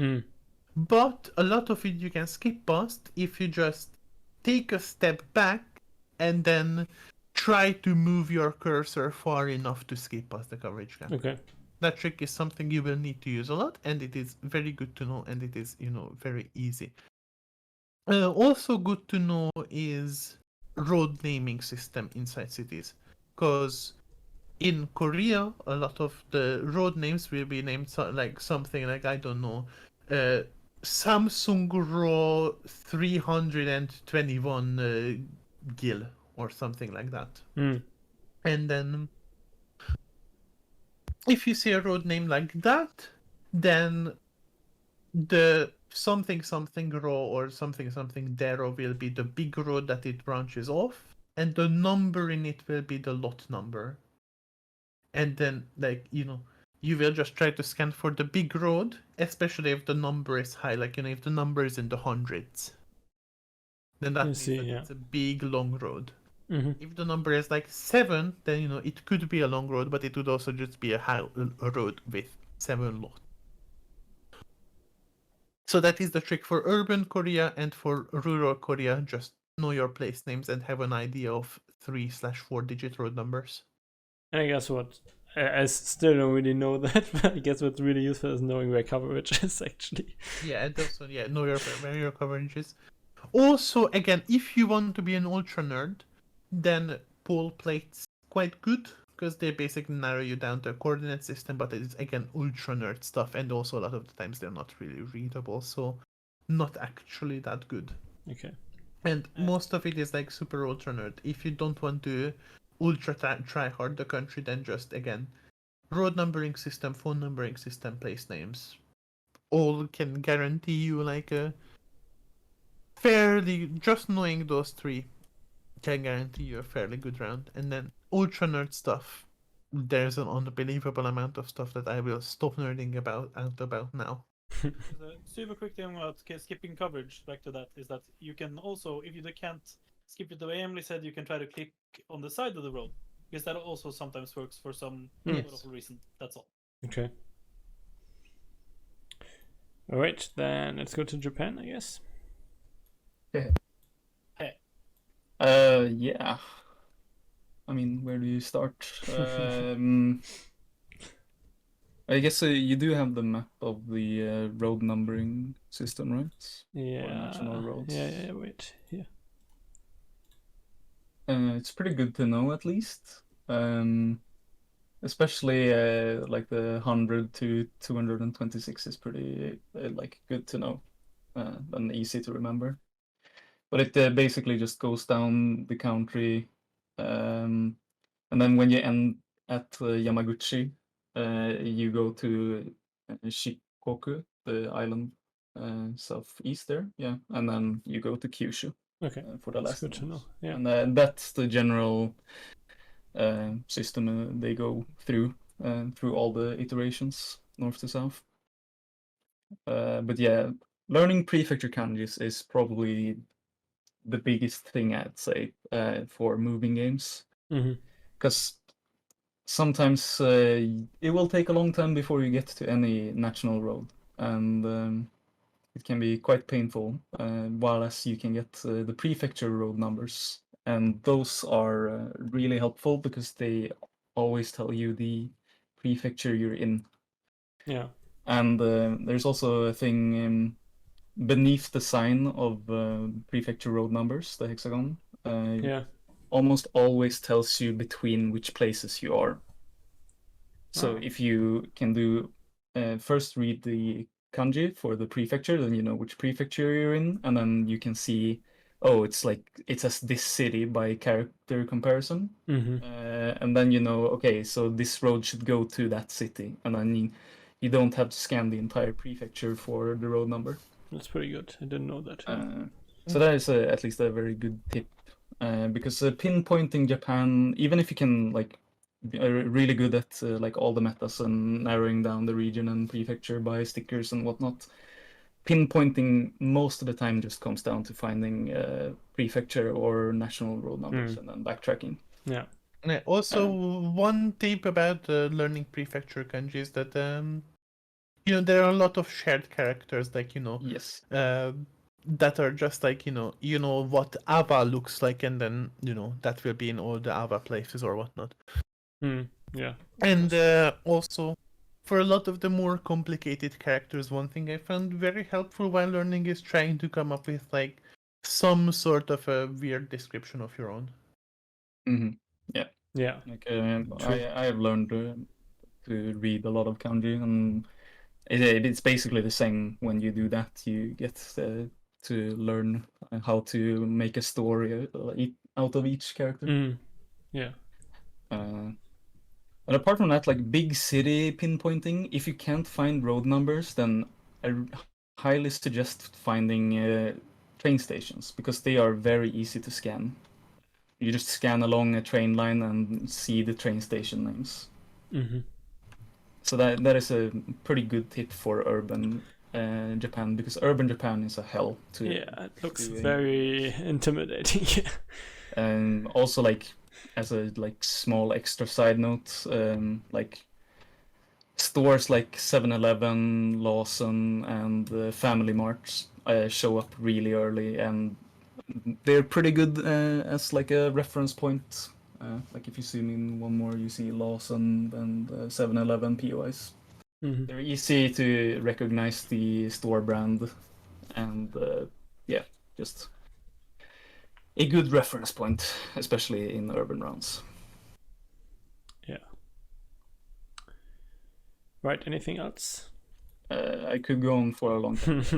I think this is the most basic thing. All right. I think that's it for Asia, right? I think so. Yeah, I mean, it is Singapore, but Singapore is just like oh yeah, true. planning district road numbers. And Hong Kong, Macau is just like use the landscape, use the angles kind of thing. Yeah. So those are not really worth going into detail. Yeah, I don't think so. Okay, I get a small side note for Japan. Learning the city kanji and the town kanji is pretty good. Like if you want to do character comparison, Mm-hmm. you like find that character and then read the characters before it, and that will be the city name. Okay, or yeah, town name. that makes sense. Yeah. All right. I think generally for Europe, like road numbering is always very good, right? Like pretty much in almost every country. Yes, yeah, the road numbers almost all Europe good in almost all European countries, apart from France, where the roads are a nightmare because they repeat in every department, and also apart from Croatia and Slovenia, where their road numbers are completely illogical and make no sense. Mm-hmm. Okay. But aside from that, yeah, road numbers, pretty much key. Place names very good. Almost all place names that you see frequently are going to be place names that show on the map.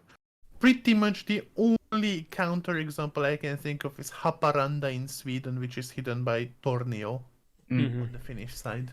Okay.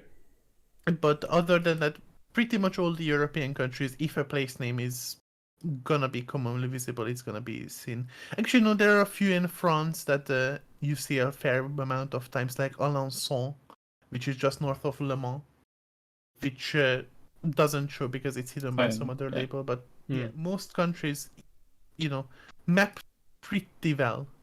Belgium also mapped quite poorly, but that's because they have a lot of small towns. But yeah, Europe has a lot of road numbers, a lot of town entry signs, and a lot less advertisements, in general. Yeah. I mean, you can see if Harvard is back into existence. You probably DC'd. Yeah. Right. I mean, we can quickly go through them, and just like if there isn't much to say about them other than what we already said, we don't have to talk about it. Portugal. Hell on Earth mapped Yes. poorly, no place names. Place names, know which ones are actually useful. Row numbers, some amount of logic, but not a lot. But yeah, poorly mapped Hell on Earth. If I sound bad, I'm on mobile network. Yeah. Also, Yeah. Portugal. Sometimes region guessable, like knowable places. Yeah. Sometimes, and if they are, you can scan for the place name. If not, it's usually very bad. Yeah, there are a lot of like small place names. Yeah. Like if you zoom in, you just keeps on popping up. Portuguese place names and Portuguese signage are awful. Mm-hmm. All right. Yes, Spain has a pretty complex, system, but yeah. No, it's not that complex. I'd say. I mean, it's the numbers are complex, but the regional. The prefixes, like it's. Like a lot of the types it's just completely logical, like that, like especially the city ones, completely logical. Where it's like you have something like, I don't know, what's a good example? CV for Ciudad Valencia. Yeah, the CV is actually Comunitat Valencia. Comunitat, whatever. Yeah, but it's like, or like I don't We know, have JA for Jaén. Yeah, JA for Jaén, or like HU for Huelva, that kind of stuff. Like city named ones are great. Yeah, it's worth it, and it's there are now publicly available maps of it, and even before then, it's just like you pick up on it pretty quickly while playing the game, even if you never look at any maps. Just play, and you will pick up on what corresponds to what. Yeah. Spain also has a lot of pretty region guessable places with the plains and mountains. But I mean, I think every country, like most countries, have region guessable places. So yeah. I mean, so some don't, and then if you are driving in a moving game and you can have something to think about, you're trying to narrow down, and if it's a country where you can actually try to figure out the place pretty consistently while it's blurry, I'd say that's worth noting. That's all. Yeah. I mean, it reminds me of that one co-op game we did in France, or no, in Spain, where I found that PY in the middle of a field south of Madrid before anyone got to any information. That was pretty fun. But yeah. Reuse if you can. But Yeah. Okay, what do we do in France? Learn phone codes, not just the first digit, but the first 3 digits, because that will narrow you down to a department, and once you have a department, you can actually start scanning for the D roads. Mhm. The more place names you know, also the better, because they have a lot of signs to moderately sized place names that are like 15 kilometers away that show on like the 4th zoom level. That, like, you know, if you know it, it's pretty quick. If not, then yeah, learn your phone codes, learn your department names. Department names also show somewhat frequently. Not, And not for the first. place name prefixes also, Yeah. some of them pretty good to know, like, you Mhm. know, like AC is basically a triangle going out of Bordeaux, and some of Bretagne, pretty much. Not that it's hard to learn the first number in the phone code, but I would say it's almost useless. Learn the second too. Yeah, Those yeah, are the useful ones. yeah. Yeah. Okay. Save a tiny bit of brain space. Learn the second numbers in the Yes. 3 digits of the Mhm. Mhm. Ireland. Very good road numbering system. So, and they will show like any R road you will be able to find quickly. L roads are local and useless and don't show up on the map. only sometimes for pinpointing, but Yeah.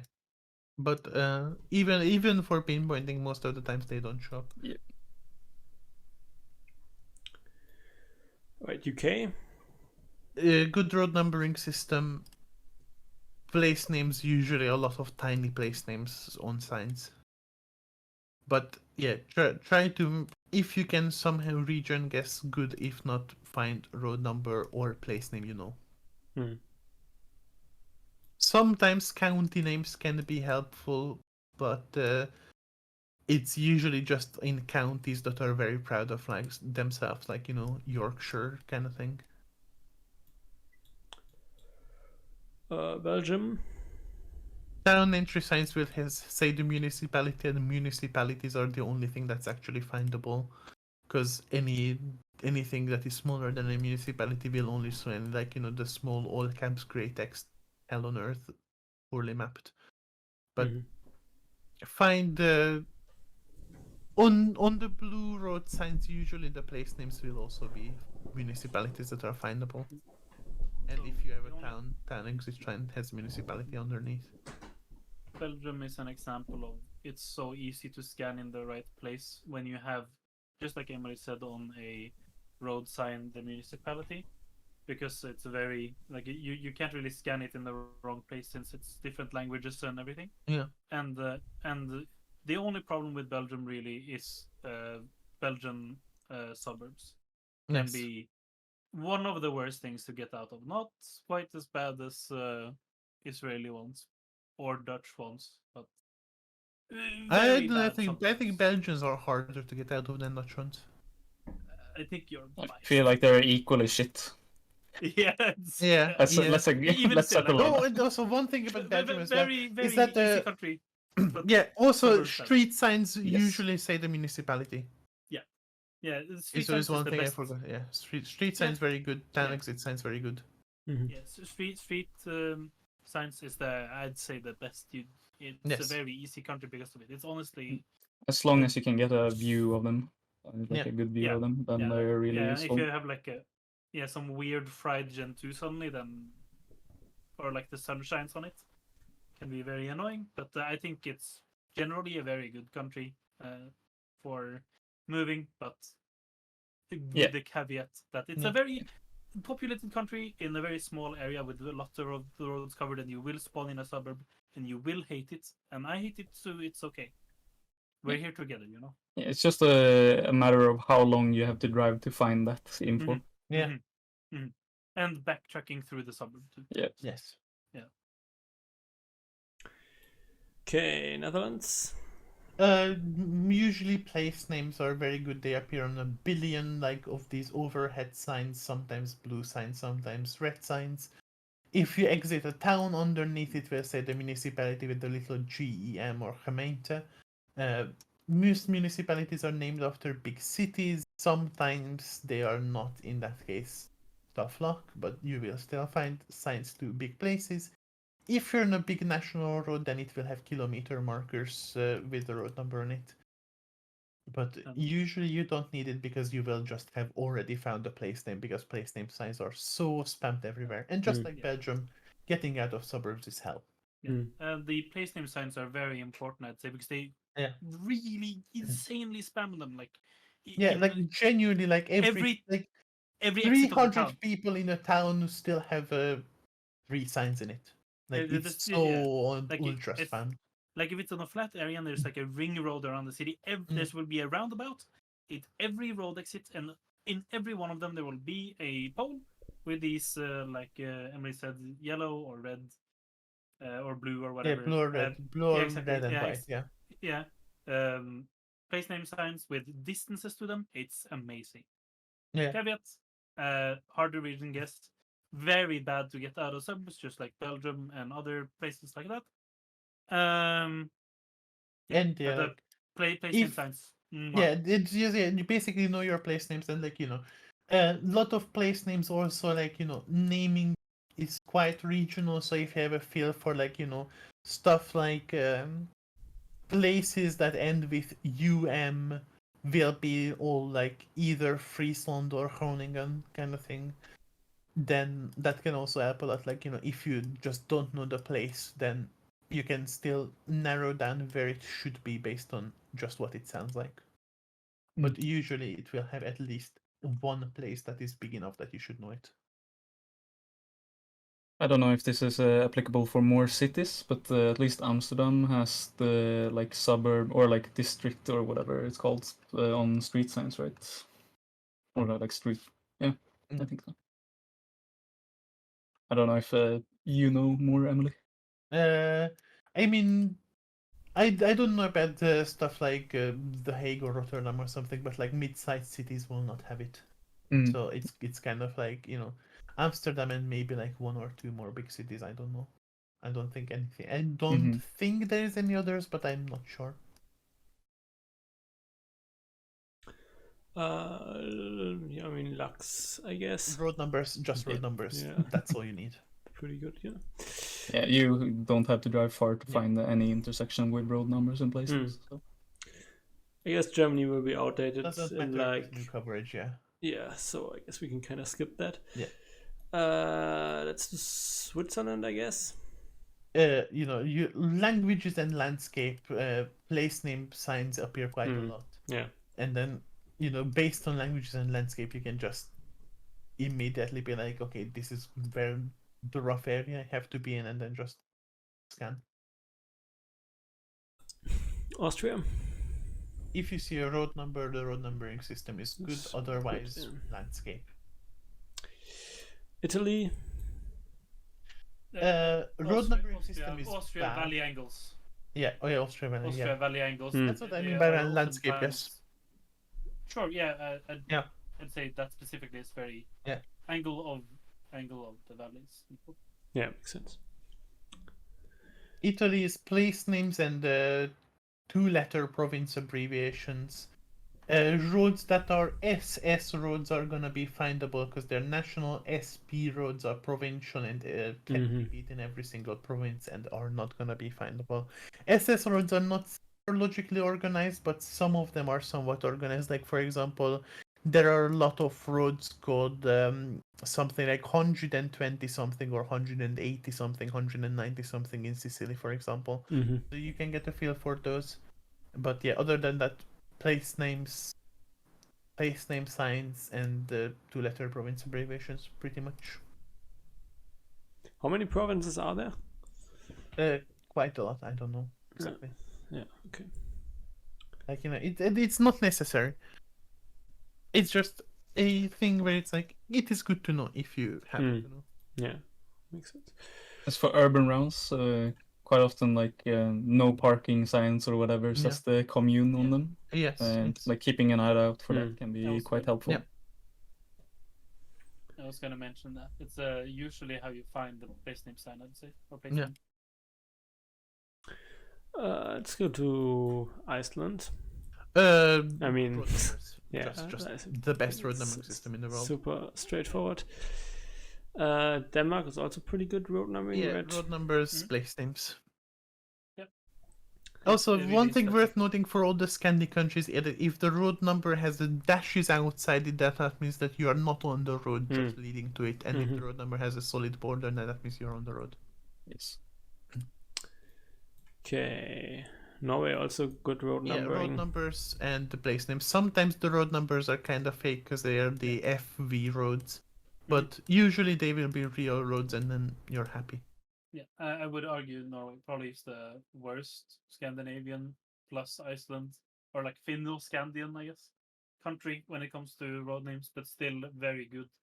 Yeah. They're all ordered, and usually you can figure out based on the size or where you think you are in the country if it will be an FV road, which means like a communal Fylke. road, Fylkesvei, yeah, or not, and that way you can kind of know if to trust it or not. But even then, you can't always know. But yeah, flat southeast, find a road name and use geography. It's usually a pretty fast country, depending on the map and stuff. And very, very small country. Few people live here, especially in the rural areas. So if you get assigned to a place, obviously depending on the size of the road you're on, you will find it if you know the region you're in. So it's place names are good if you're on the right type of road, and signs are good. There is some regional meta with if roads end in veien or vegen. That's two different ways of saying roads, but it is kind of mixed as well. But generally, vegen west and a bit north, and veien southeast, but still can be vegen there. And yeah. Good. Sweden. Place Bus names, stops. they have a decent road numbering system, but they never post their road numbers anywhere because they're Yeah. fringe as fuck. Yeah. Place names are also suffixed quite logically, so like, you know, there are things like how are they spelling red or rud or whatever else kind of thing. So place name suffixes are good, but in general, just the more place names you know, the better. Yeah, bus stops are really nice to learn yeah. because they are county specific. And like I mentioned before, one place name that you should remember is Haparanda, which is hidden by Tornio on the Finnish side. Yeah. And other than that, yeah. It's on a lot of signs, that's why she's mentioning Yes. it. Also, it And sounds kind of Finnish, so it makes sense. Yeah. Other place names generally just gonna be like, you know, if it's big, it's gonna show early kind of thing. Yeah. And, Bus stops also kind of helpful, but yeah, that's about it, I think. Yeah, and I think I want to stress the thing Emily said about road names or road numbers. Sweden has one of the best systems in the world, but it is kind of rare, honestly, to have the. It is like so rare that you honestly, I genuinely don't even think that it's worth learning the system because they just hate. I don't know how you can. You look at it while looking. Yeah, for you look at information it once learn and it. then yeah. Yeah, But like, you know, I mean, like, don't go out of your way to learn it just because they post it so rarely that you will. Oh, no, and it's so easy agree. that you will pick up on it yourself anyway. Yeah, you'll pick it up on the round you find the road number. That's how easy Yes. it is. Yeah. So I wouldn't learn the system. I'd say when you see a blue road number sign, definitely use it. That's all I'm saying. Yes. Yeah. Of course. I just wanted to stress it because I do believe it's one of the best in the world, but it's just a shame that they're not everywhere. That's all. Finland, very similar story where they put their road numbers in a lot less places than they should, although they put it in more places than Sweden. Road numbering system, very good. Otherwise, just know your place names again. And also in Finland, a lot of roads are named after places. So if you see something like, I don't know, Jyväskyläntia or something, then you will probably be near Jyväskylä kind of thing. But yeah, other than that, not really much else that is. There's some multilingual regions I was that you gonna mention. can. Yeah. in the south, the southwest, and in around Vasa, in the north, middle, west-ish Yeah, thing. like basically the coast. Yeah, the south and west coast. Yeah. Yeah. Yeah. Okay. Baltics. Again, mostly just place names. Sometimes I'd say Sometimes road region numbers, names, but region names are named after Yeah, place names, and there are sometimes sometimes- road numbers. Yes. but place And- names over road numbers for sure. And then things like like the though in Lithuania, like some areas still don't have Gen 4, that kind of stuff. Where it's like this is a fairly big road, but I don't have Gen 4. Then I guess it kind of has to be like whatever. But in general, because most of they are hard to find, guess it's kind of just like place names Yeah, and sometimes road numbers.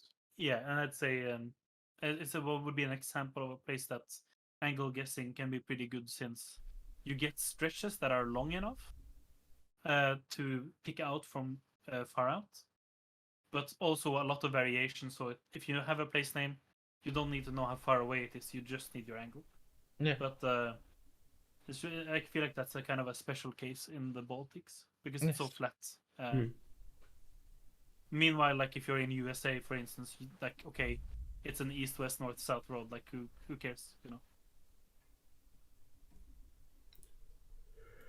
I mean Poland. Road numbering system is very good, and also they have a fair amount of construction signs that say the region name in Polish. There's also some place name suffix meta, like all the Ovo is up north, and things like the short field, long field, whatever, but to help you region guess it a little bit. But in general, just know the road numbers, and maybe if you have a bit of extra time, learn the region names in Polish. That's about it.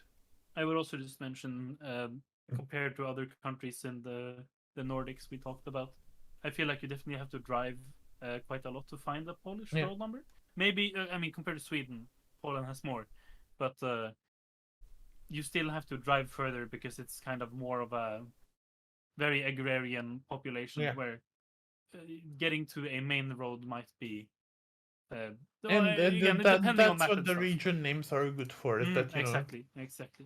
That's why I mentioned it. Like, Yeah. while the road number system is great and you'll find them often, if you only use that, you could be in for a bit of a. Czechia.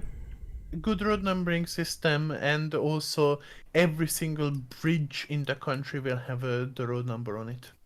Again, just like New Zealand, just like Uruguay. Slovakia.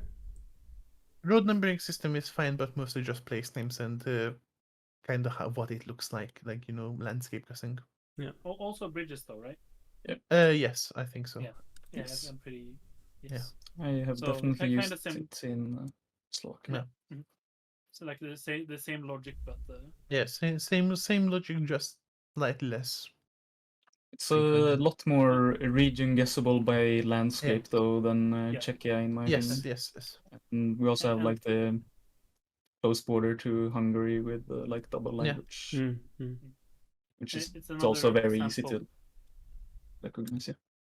It's another example where I would point out, like we say like, oh yeah, geography, terrain, guess, whatever. But in a case like this, there's not that many valleys that the road we drove through. So if you can just figure out the width of the valley and its angle, you know the valley. Are you on a main road? Now you know where you are pretty much by just looking at the mountains. Like you can't understate it in a country like this. And I'd say Austria is pretty similar, harder, more valleys, but in Slovakia there's so few with coverage, and the width is so different. The mountain heights are so different. So if you play Slovakia a bit and take note of this, then it's very good. Yeah. Let's go to Ukraine. Phone codes. Yeah, phone codes, again, learn Cyrillic, and also not a lot of coverage that you can. I know some people know Ukrainian coverage, so I'm pretty sure it's somewhat learnable with a bit of effort. I personally not really good at it, but know your phone codes, know your place names. Yeah, and then just angle guess the main roads. when I played it in a tournament, then it was basically only just phone code and learning place names. Yeah. That was everything I did, and it turned out really well. Mm-hmm. I would say, like, even if you don't practice like Mamrik would have done, right? Like, you just knowing, okay, I'm on a main road, it looks straight both ways, right? Angle. Mhm. Yeah. That can get you so far. Like, okay, you might have to scan 2 completely different parts of the country because you find the main road that goes that angle both ways. But even then, that's like a 99 boost of your chance to find the place. Yes. Because there's so long straight roads, that's the point. But with big variation, as you can see on your map. Right. Let's go Romania. Waystones and the region names are on a lot of like construction signs, town welcome signs, whatnot. So if you know your region names, then that is extremely helpful. So you should know your region names. Road Yes. numbers too. And yeah, road numbering system is pretty logical as well. Like, you know, it's like the first digit is like, you know, goes radially out of Bucharest, and the second digit is kind of determines how far away from Bucharest you are. The higher digit, the farther away. Would also say that a lot, like almost all of the region names are similar to the biggest town. So like Yes. Targu Mureș has the region Mureș Yes. as an example. So very often you don't even need to know. Like But it's definitely, it doesn't take long to learn them, and it's really Yeah. nice just to have that, because again, they write it like Juditul or whatever, and then the region name. and like they can be quite far apart from the region, but like Baia Mare and the Mara Mureș, same region, same reason. Yeah. Mare Mureș, right? Mare, Baia Mare.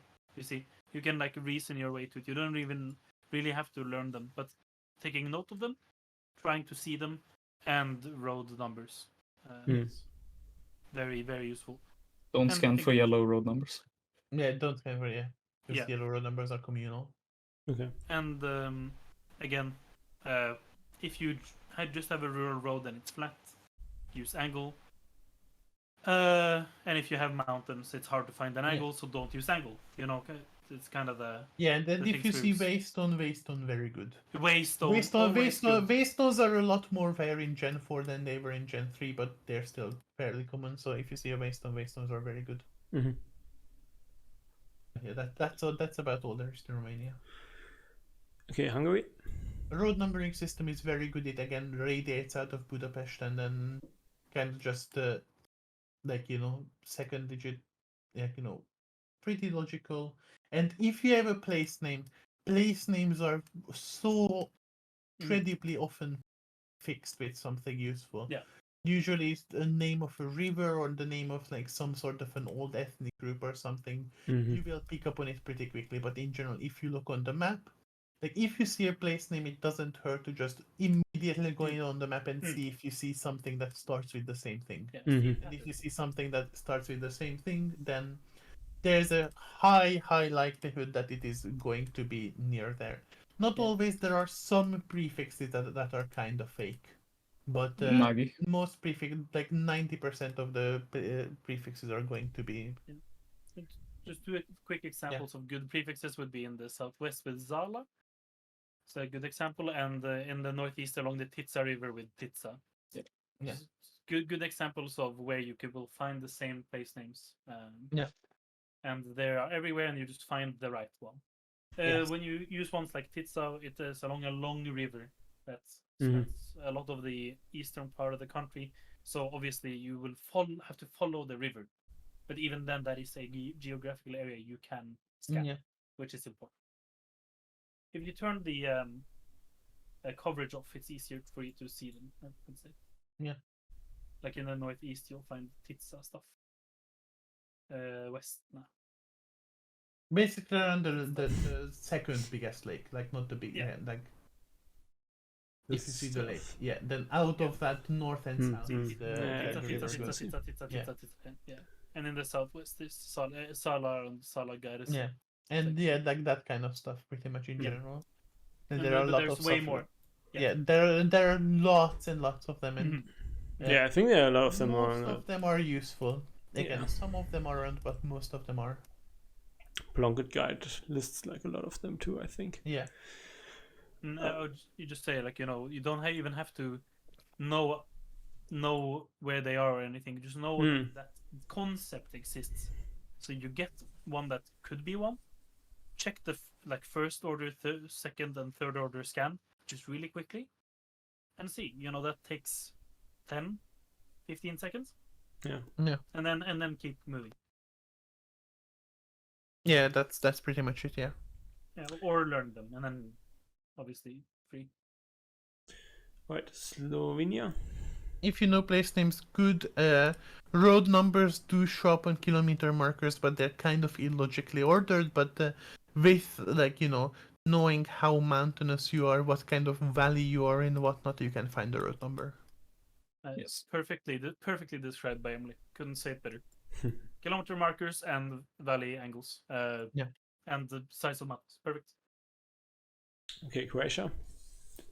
Place names often appear a lot. They also have road number markers or these kilometer signs. They appear a lot less though than they do in Slovenia. But in general, they have a lot better place name signs. So usually just place names and what it looks like, kind of thing. Yeah. What it looks like in Croatia is very important, I'd say, because it's kind of broken down into many bigger regions that you can instantly scan in. And yes, because what Emily said is completely true with better place names, then it becomes kind of free. Obviously, sometimes it can be hard if it's like you don't see anything, there's bushes around and you're in a hill. Yeah. But most of the time, I'd say it's kind of easy. And place names and vibe guess, like Emily said, region guess. Yeah. Serbia. Road numbers are fake is one of the things, because they have renamed their road numbers since the coverage was taken. But there's so little coverage that you can usually angle guess it, and then it's like there's you have a lot of signs. Look around how much mountain you have, and then you look know at the how region. much mountain you have, and then angle guess it. But they also have a lot of signs. Just remember that if you see a sign with a road number in it, the road number on it is untrustworthy. But place names are good, and what it looks like is good, and there's not much coverage. So it's gonna be main roads. I'd say there's a tiny bit more to cover on. We say like how mountainous, but more specifically, in the northern flatter half, there are specific, very distinct looking mountain ranges, like the one south of Novi Sad, the one east over Sak. And like even more north is just gonna be completely flat, and then along the Hungarian border you see like double language signs as well. Yeah. So with the logic of all this combined, you look for anything bumpy, and if not, you find either a place name, never trust the road numbers, and angle. It's like it's kind of that easy. And in the far south, again, there's so little coverage that you just try to figure out what the valley looks like.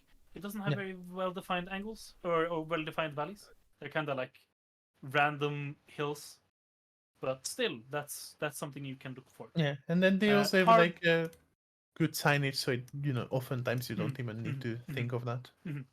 Definitely.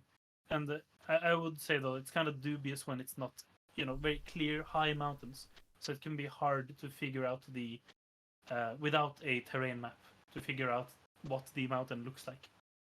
Yeah. So that's why probably relying on place name signs, like Emily said, is a better bet. Yeah. Right, Monty. So little coverage that you just know which roads the coverage is on, and then you figure out the valley. Yeah, know which valleys are big, deep, wide, or not, and then it's that easy. Check if there's a rift. Fine. Yeah, I mean, it's solid coverage. And this pretty much the same goes for Albania, with the aside that Albania has more signage and slightly better signage. So in Albania, you can also rely on signage a decent amount of times. But also You more find road coverage, so names it's a bit harder to just use the line up the valley thing in Albania. But yeah, pretty much the same applies. That not much coverage, and then use meta, use what it looks like, and sometimes place names. You also find distances more often than in Yeah. meta, I'd say. Yes. So Yeah. and because it's a small country, you can kind of like it's not that hard to figure out what road it is, even though it's like 50 kilometers away because of how little coverage it is. Yeah. So- Also, one thing worth noting about Monte actually is that sometimes the place names are a bit fake. Okay. Yep, definitely. Right. What was the classic round again? Yeah. Do you remember more? Don't know. But I at least Took know forever one. with me yeah, judging him. Oh yeah, right. But yeah, I definitely have one like location where I had like 8 different place names, and only the one that was 1 kilometer away showed up. All the other ones didn't exist. So scanning for the ones that were like 35 and 28 kilometers away wasn't a smart move there. Okay, another one with limited coverage. MNK. Yeah, NMK no coverage and also has good place name signs in general. And Yeah. so little coverage that I can just use the same things that you always use when there is not much coverage, just angles, hills, that kind of stuff. Yeah, also has quite a lot of regional meta, I would say. And Yeah. Maybe this is just me, but I feel like if I'm in a city in Montana or in NMK and I get to move, I feel like the place name sign is or place names are on ads more than its brethren around it. So I feel like if you are in a town, you probably should stick to town, depending on the size, Yeah. let's say. But also, I mean, I think in general, in a lot of Central and Eastern European countries, you also have a lot of like main road intersections inside towns. Like for example, Hungary has a lot of road intersections inside towns. Serbia also has a lot of road intersections inside towns, that kind of stuff. So you in Central Europe, I would say you very often want to stick to towns. And Eastern Europe. Yeah. Alright, Bulgaria.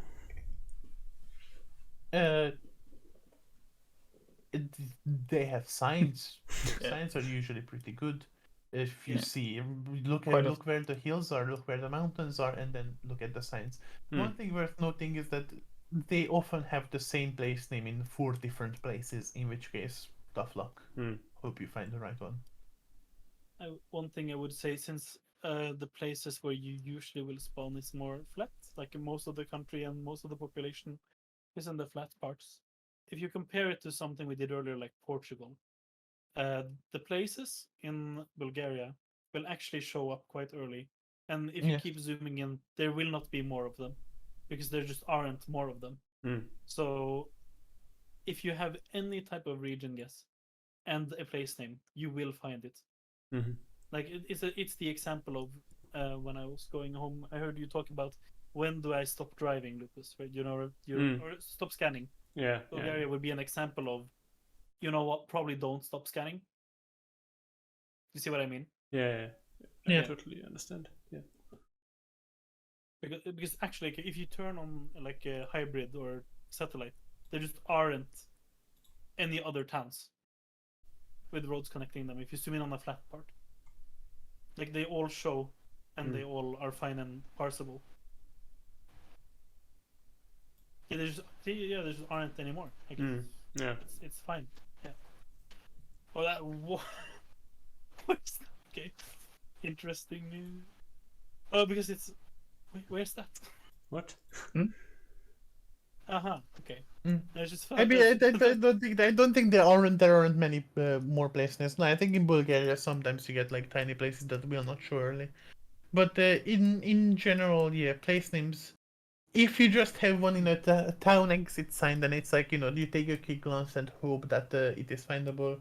But if you see one on a blue sign, then usually that place will be good because they usually point to fairly decent sized places. Not always, there are sometimes pointing to tiny places, but general, fairly good. Yeah, quick point on Emily's point there about very small place names. If you are on a small road or on a main road and you're looking at a place pointing to a small road, don't scan for the place on the small road. You know what I mean?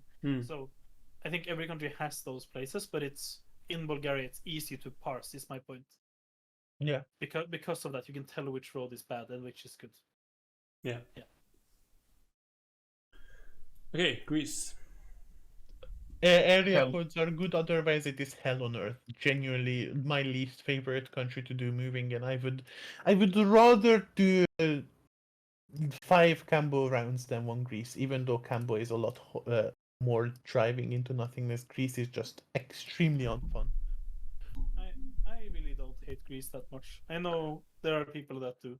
I passionately hate I feel like I don't even know how to read Greek, and I just feel like the country is as long as it's not a Like- winding mountain road, it's quite okay. like one thing worth noting about Greece is that if you have a sign with a distance, then that distance is completely meaningless because of how mountainous it is. And sometimes it will just be like, hey, here is this place name 70 kilometers east, and here is the same place name 23 kilometers west. Mm-hmm. Because they just decide to put the same place name in every direction. Like if you see a place name in a direction some distance away, then that place name will not be that direction and will not be that distance away. I can almost guarantee. Yeah, I completely agree. This is factual. What would you say? It's how important is it to be able to read? It's good. Yeah. You already get a decent amount of understanding of Greek from learning Cyrillic. Yeah. And then if you have a bit of mathematical... If you've learned Cyrillic and taken a high school maths class, then you're pretty much set. Yeah. And if you can't, then character compare on the map. Yeah. All right. Okay, now we have like a few like small countries that we skipped, I guess. I mean, they're small countries. They're like, I don't think there's not a lot of advice to give on them. Just find the place law. Is pretty much all there is to them. It's like Greenland learned the different cars. Greenland just learned the trackers. Andorra just find the road, find the place. San Marino just find the road, find the place. Malta just find the place. And that's about it. Yeah, just a quick note on a place like Andorra is that there's a central valley that is the deepest that runs through, and that's where all the places are. Yeah. So if you're in a valley, you can kind of figure out if you are where you are compared to that, because where it goes down the valley. Obviously, that doesn't always work, but most of the time you can find kind of exactly. You can pretty much figure out, okay, I'm here, here, or here, and you can gamble and line it up already, or just find the place name, and then it's very There's not enough to say other than that. But small things like knowing if it's a very small place and has a specific feature like the deepest valley that is the widest, you can kind of make it out. Yeah, but in general, with very small places, it's just like, scanning them is a lot easier because there's not a lot to scan for. So yeah, there's really no special advice about them. And Andorra La Vella is the worst town or city in the entire world. Not really, but I hate it. It's urban. actually it is for such a small town just because it's like all just windy shit roads in the middle of nothing. And there are so many places that are mismapped. It is so like badly mapped. Like I remember spawning in a obvious 3-way with like a mountainside on one side, like a 10-meter wall up, and then on the map it's a 4-way. They've, I don't know, just flattened that part and made it bigger. So yeah, the discrepancy from when coverage was taken until now makes it pretty horrible. Yeah. Right. Anything you want to add to all of this Because I think we're kind of done. No, just once again, please, for the love of God, stop scanning being so zoomed in. If genuinely just stop. And Right. the thing I would say about a place like Andorra la Vella is that if you're playing a big map and not a country specific or anything, because it's so small, you can kind of get away with going angle and plonk exactly. Yeah. Yeah. Like So if you want to be fast, then you can start plonking, and if you are just learning, then you try to no reset and try to actually do the pinpoints and stuff, because that's how you learn. yeah, but I feel like And it goes across to like a place like in Philippines. If you find the province, you learn the province, and then you find the province easily. But it's a very Yeah. small town, you know, with a 5x grid. Even if you're not trying to go fast, just probably plonk the middle. Honestly, like it's. I don't know. it's- I think there's some value in learning how to deal with bad grids as well. Like I wouldn't say always No, plonk, but yeah, a lot of the times you can just plonk. Mhm. Is my take. I'm just saying, be mindful of you're in a Yeah. small place. That's all I'm saying. Yeah. Like if you're in a small place and you want to go fast, then always plonk, and if not, then you can plonk to learn how to plonk, or you can pinpoint to learn how to pinpoint bad pinpoints. Mhm. Yeah. It is really a matter of what you're trying to learn at that point in time. Right. I think that wraps it up. Yep. Thank you so much for being here for 4 hours and explaining everything. Actually huge. For 3. More than enough. And yeah, also thanks to other guys who had to leave early, and yeah,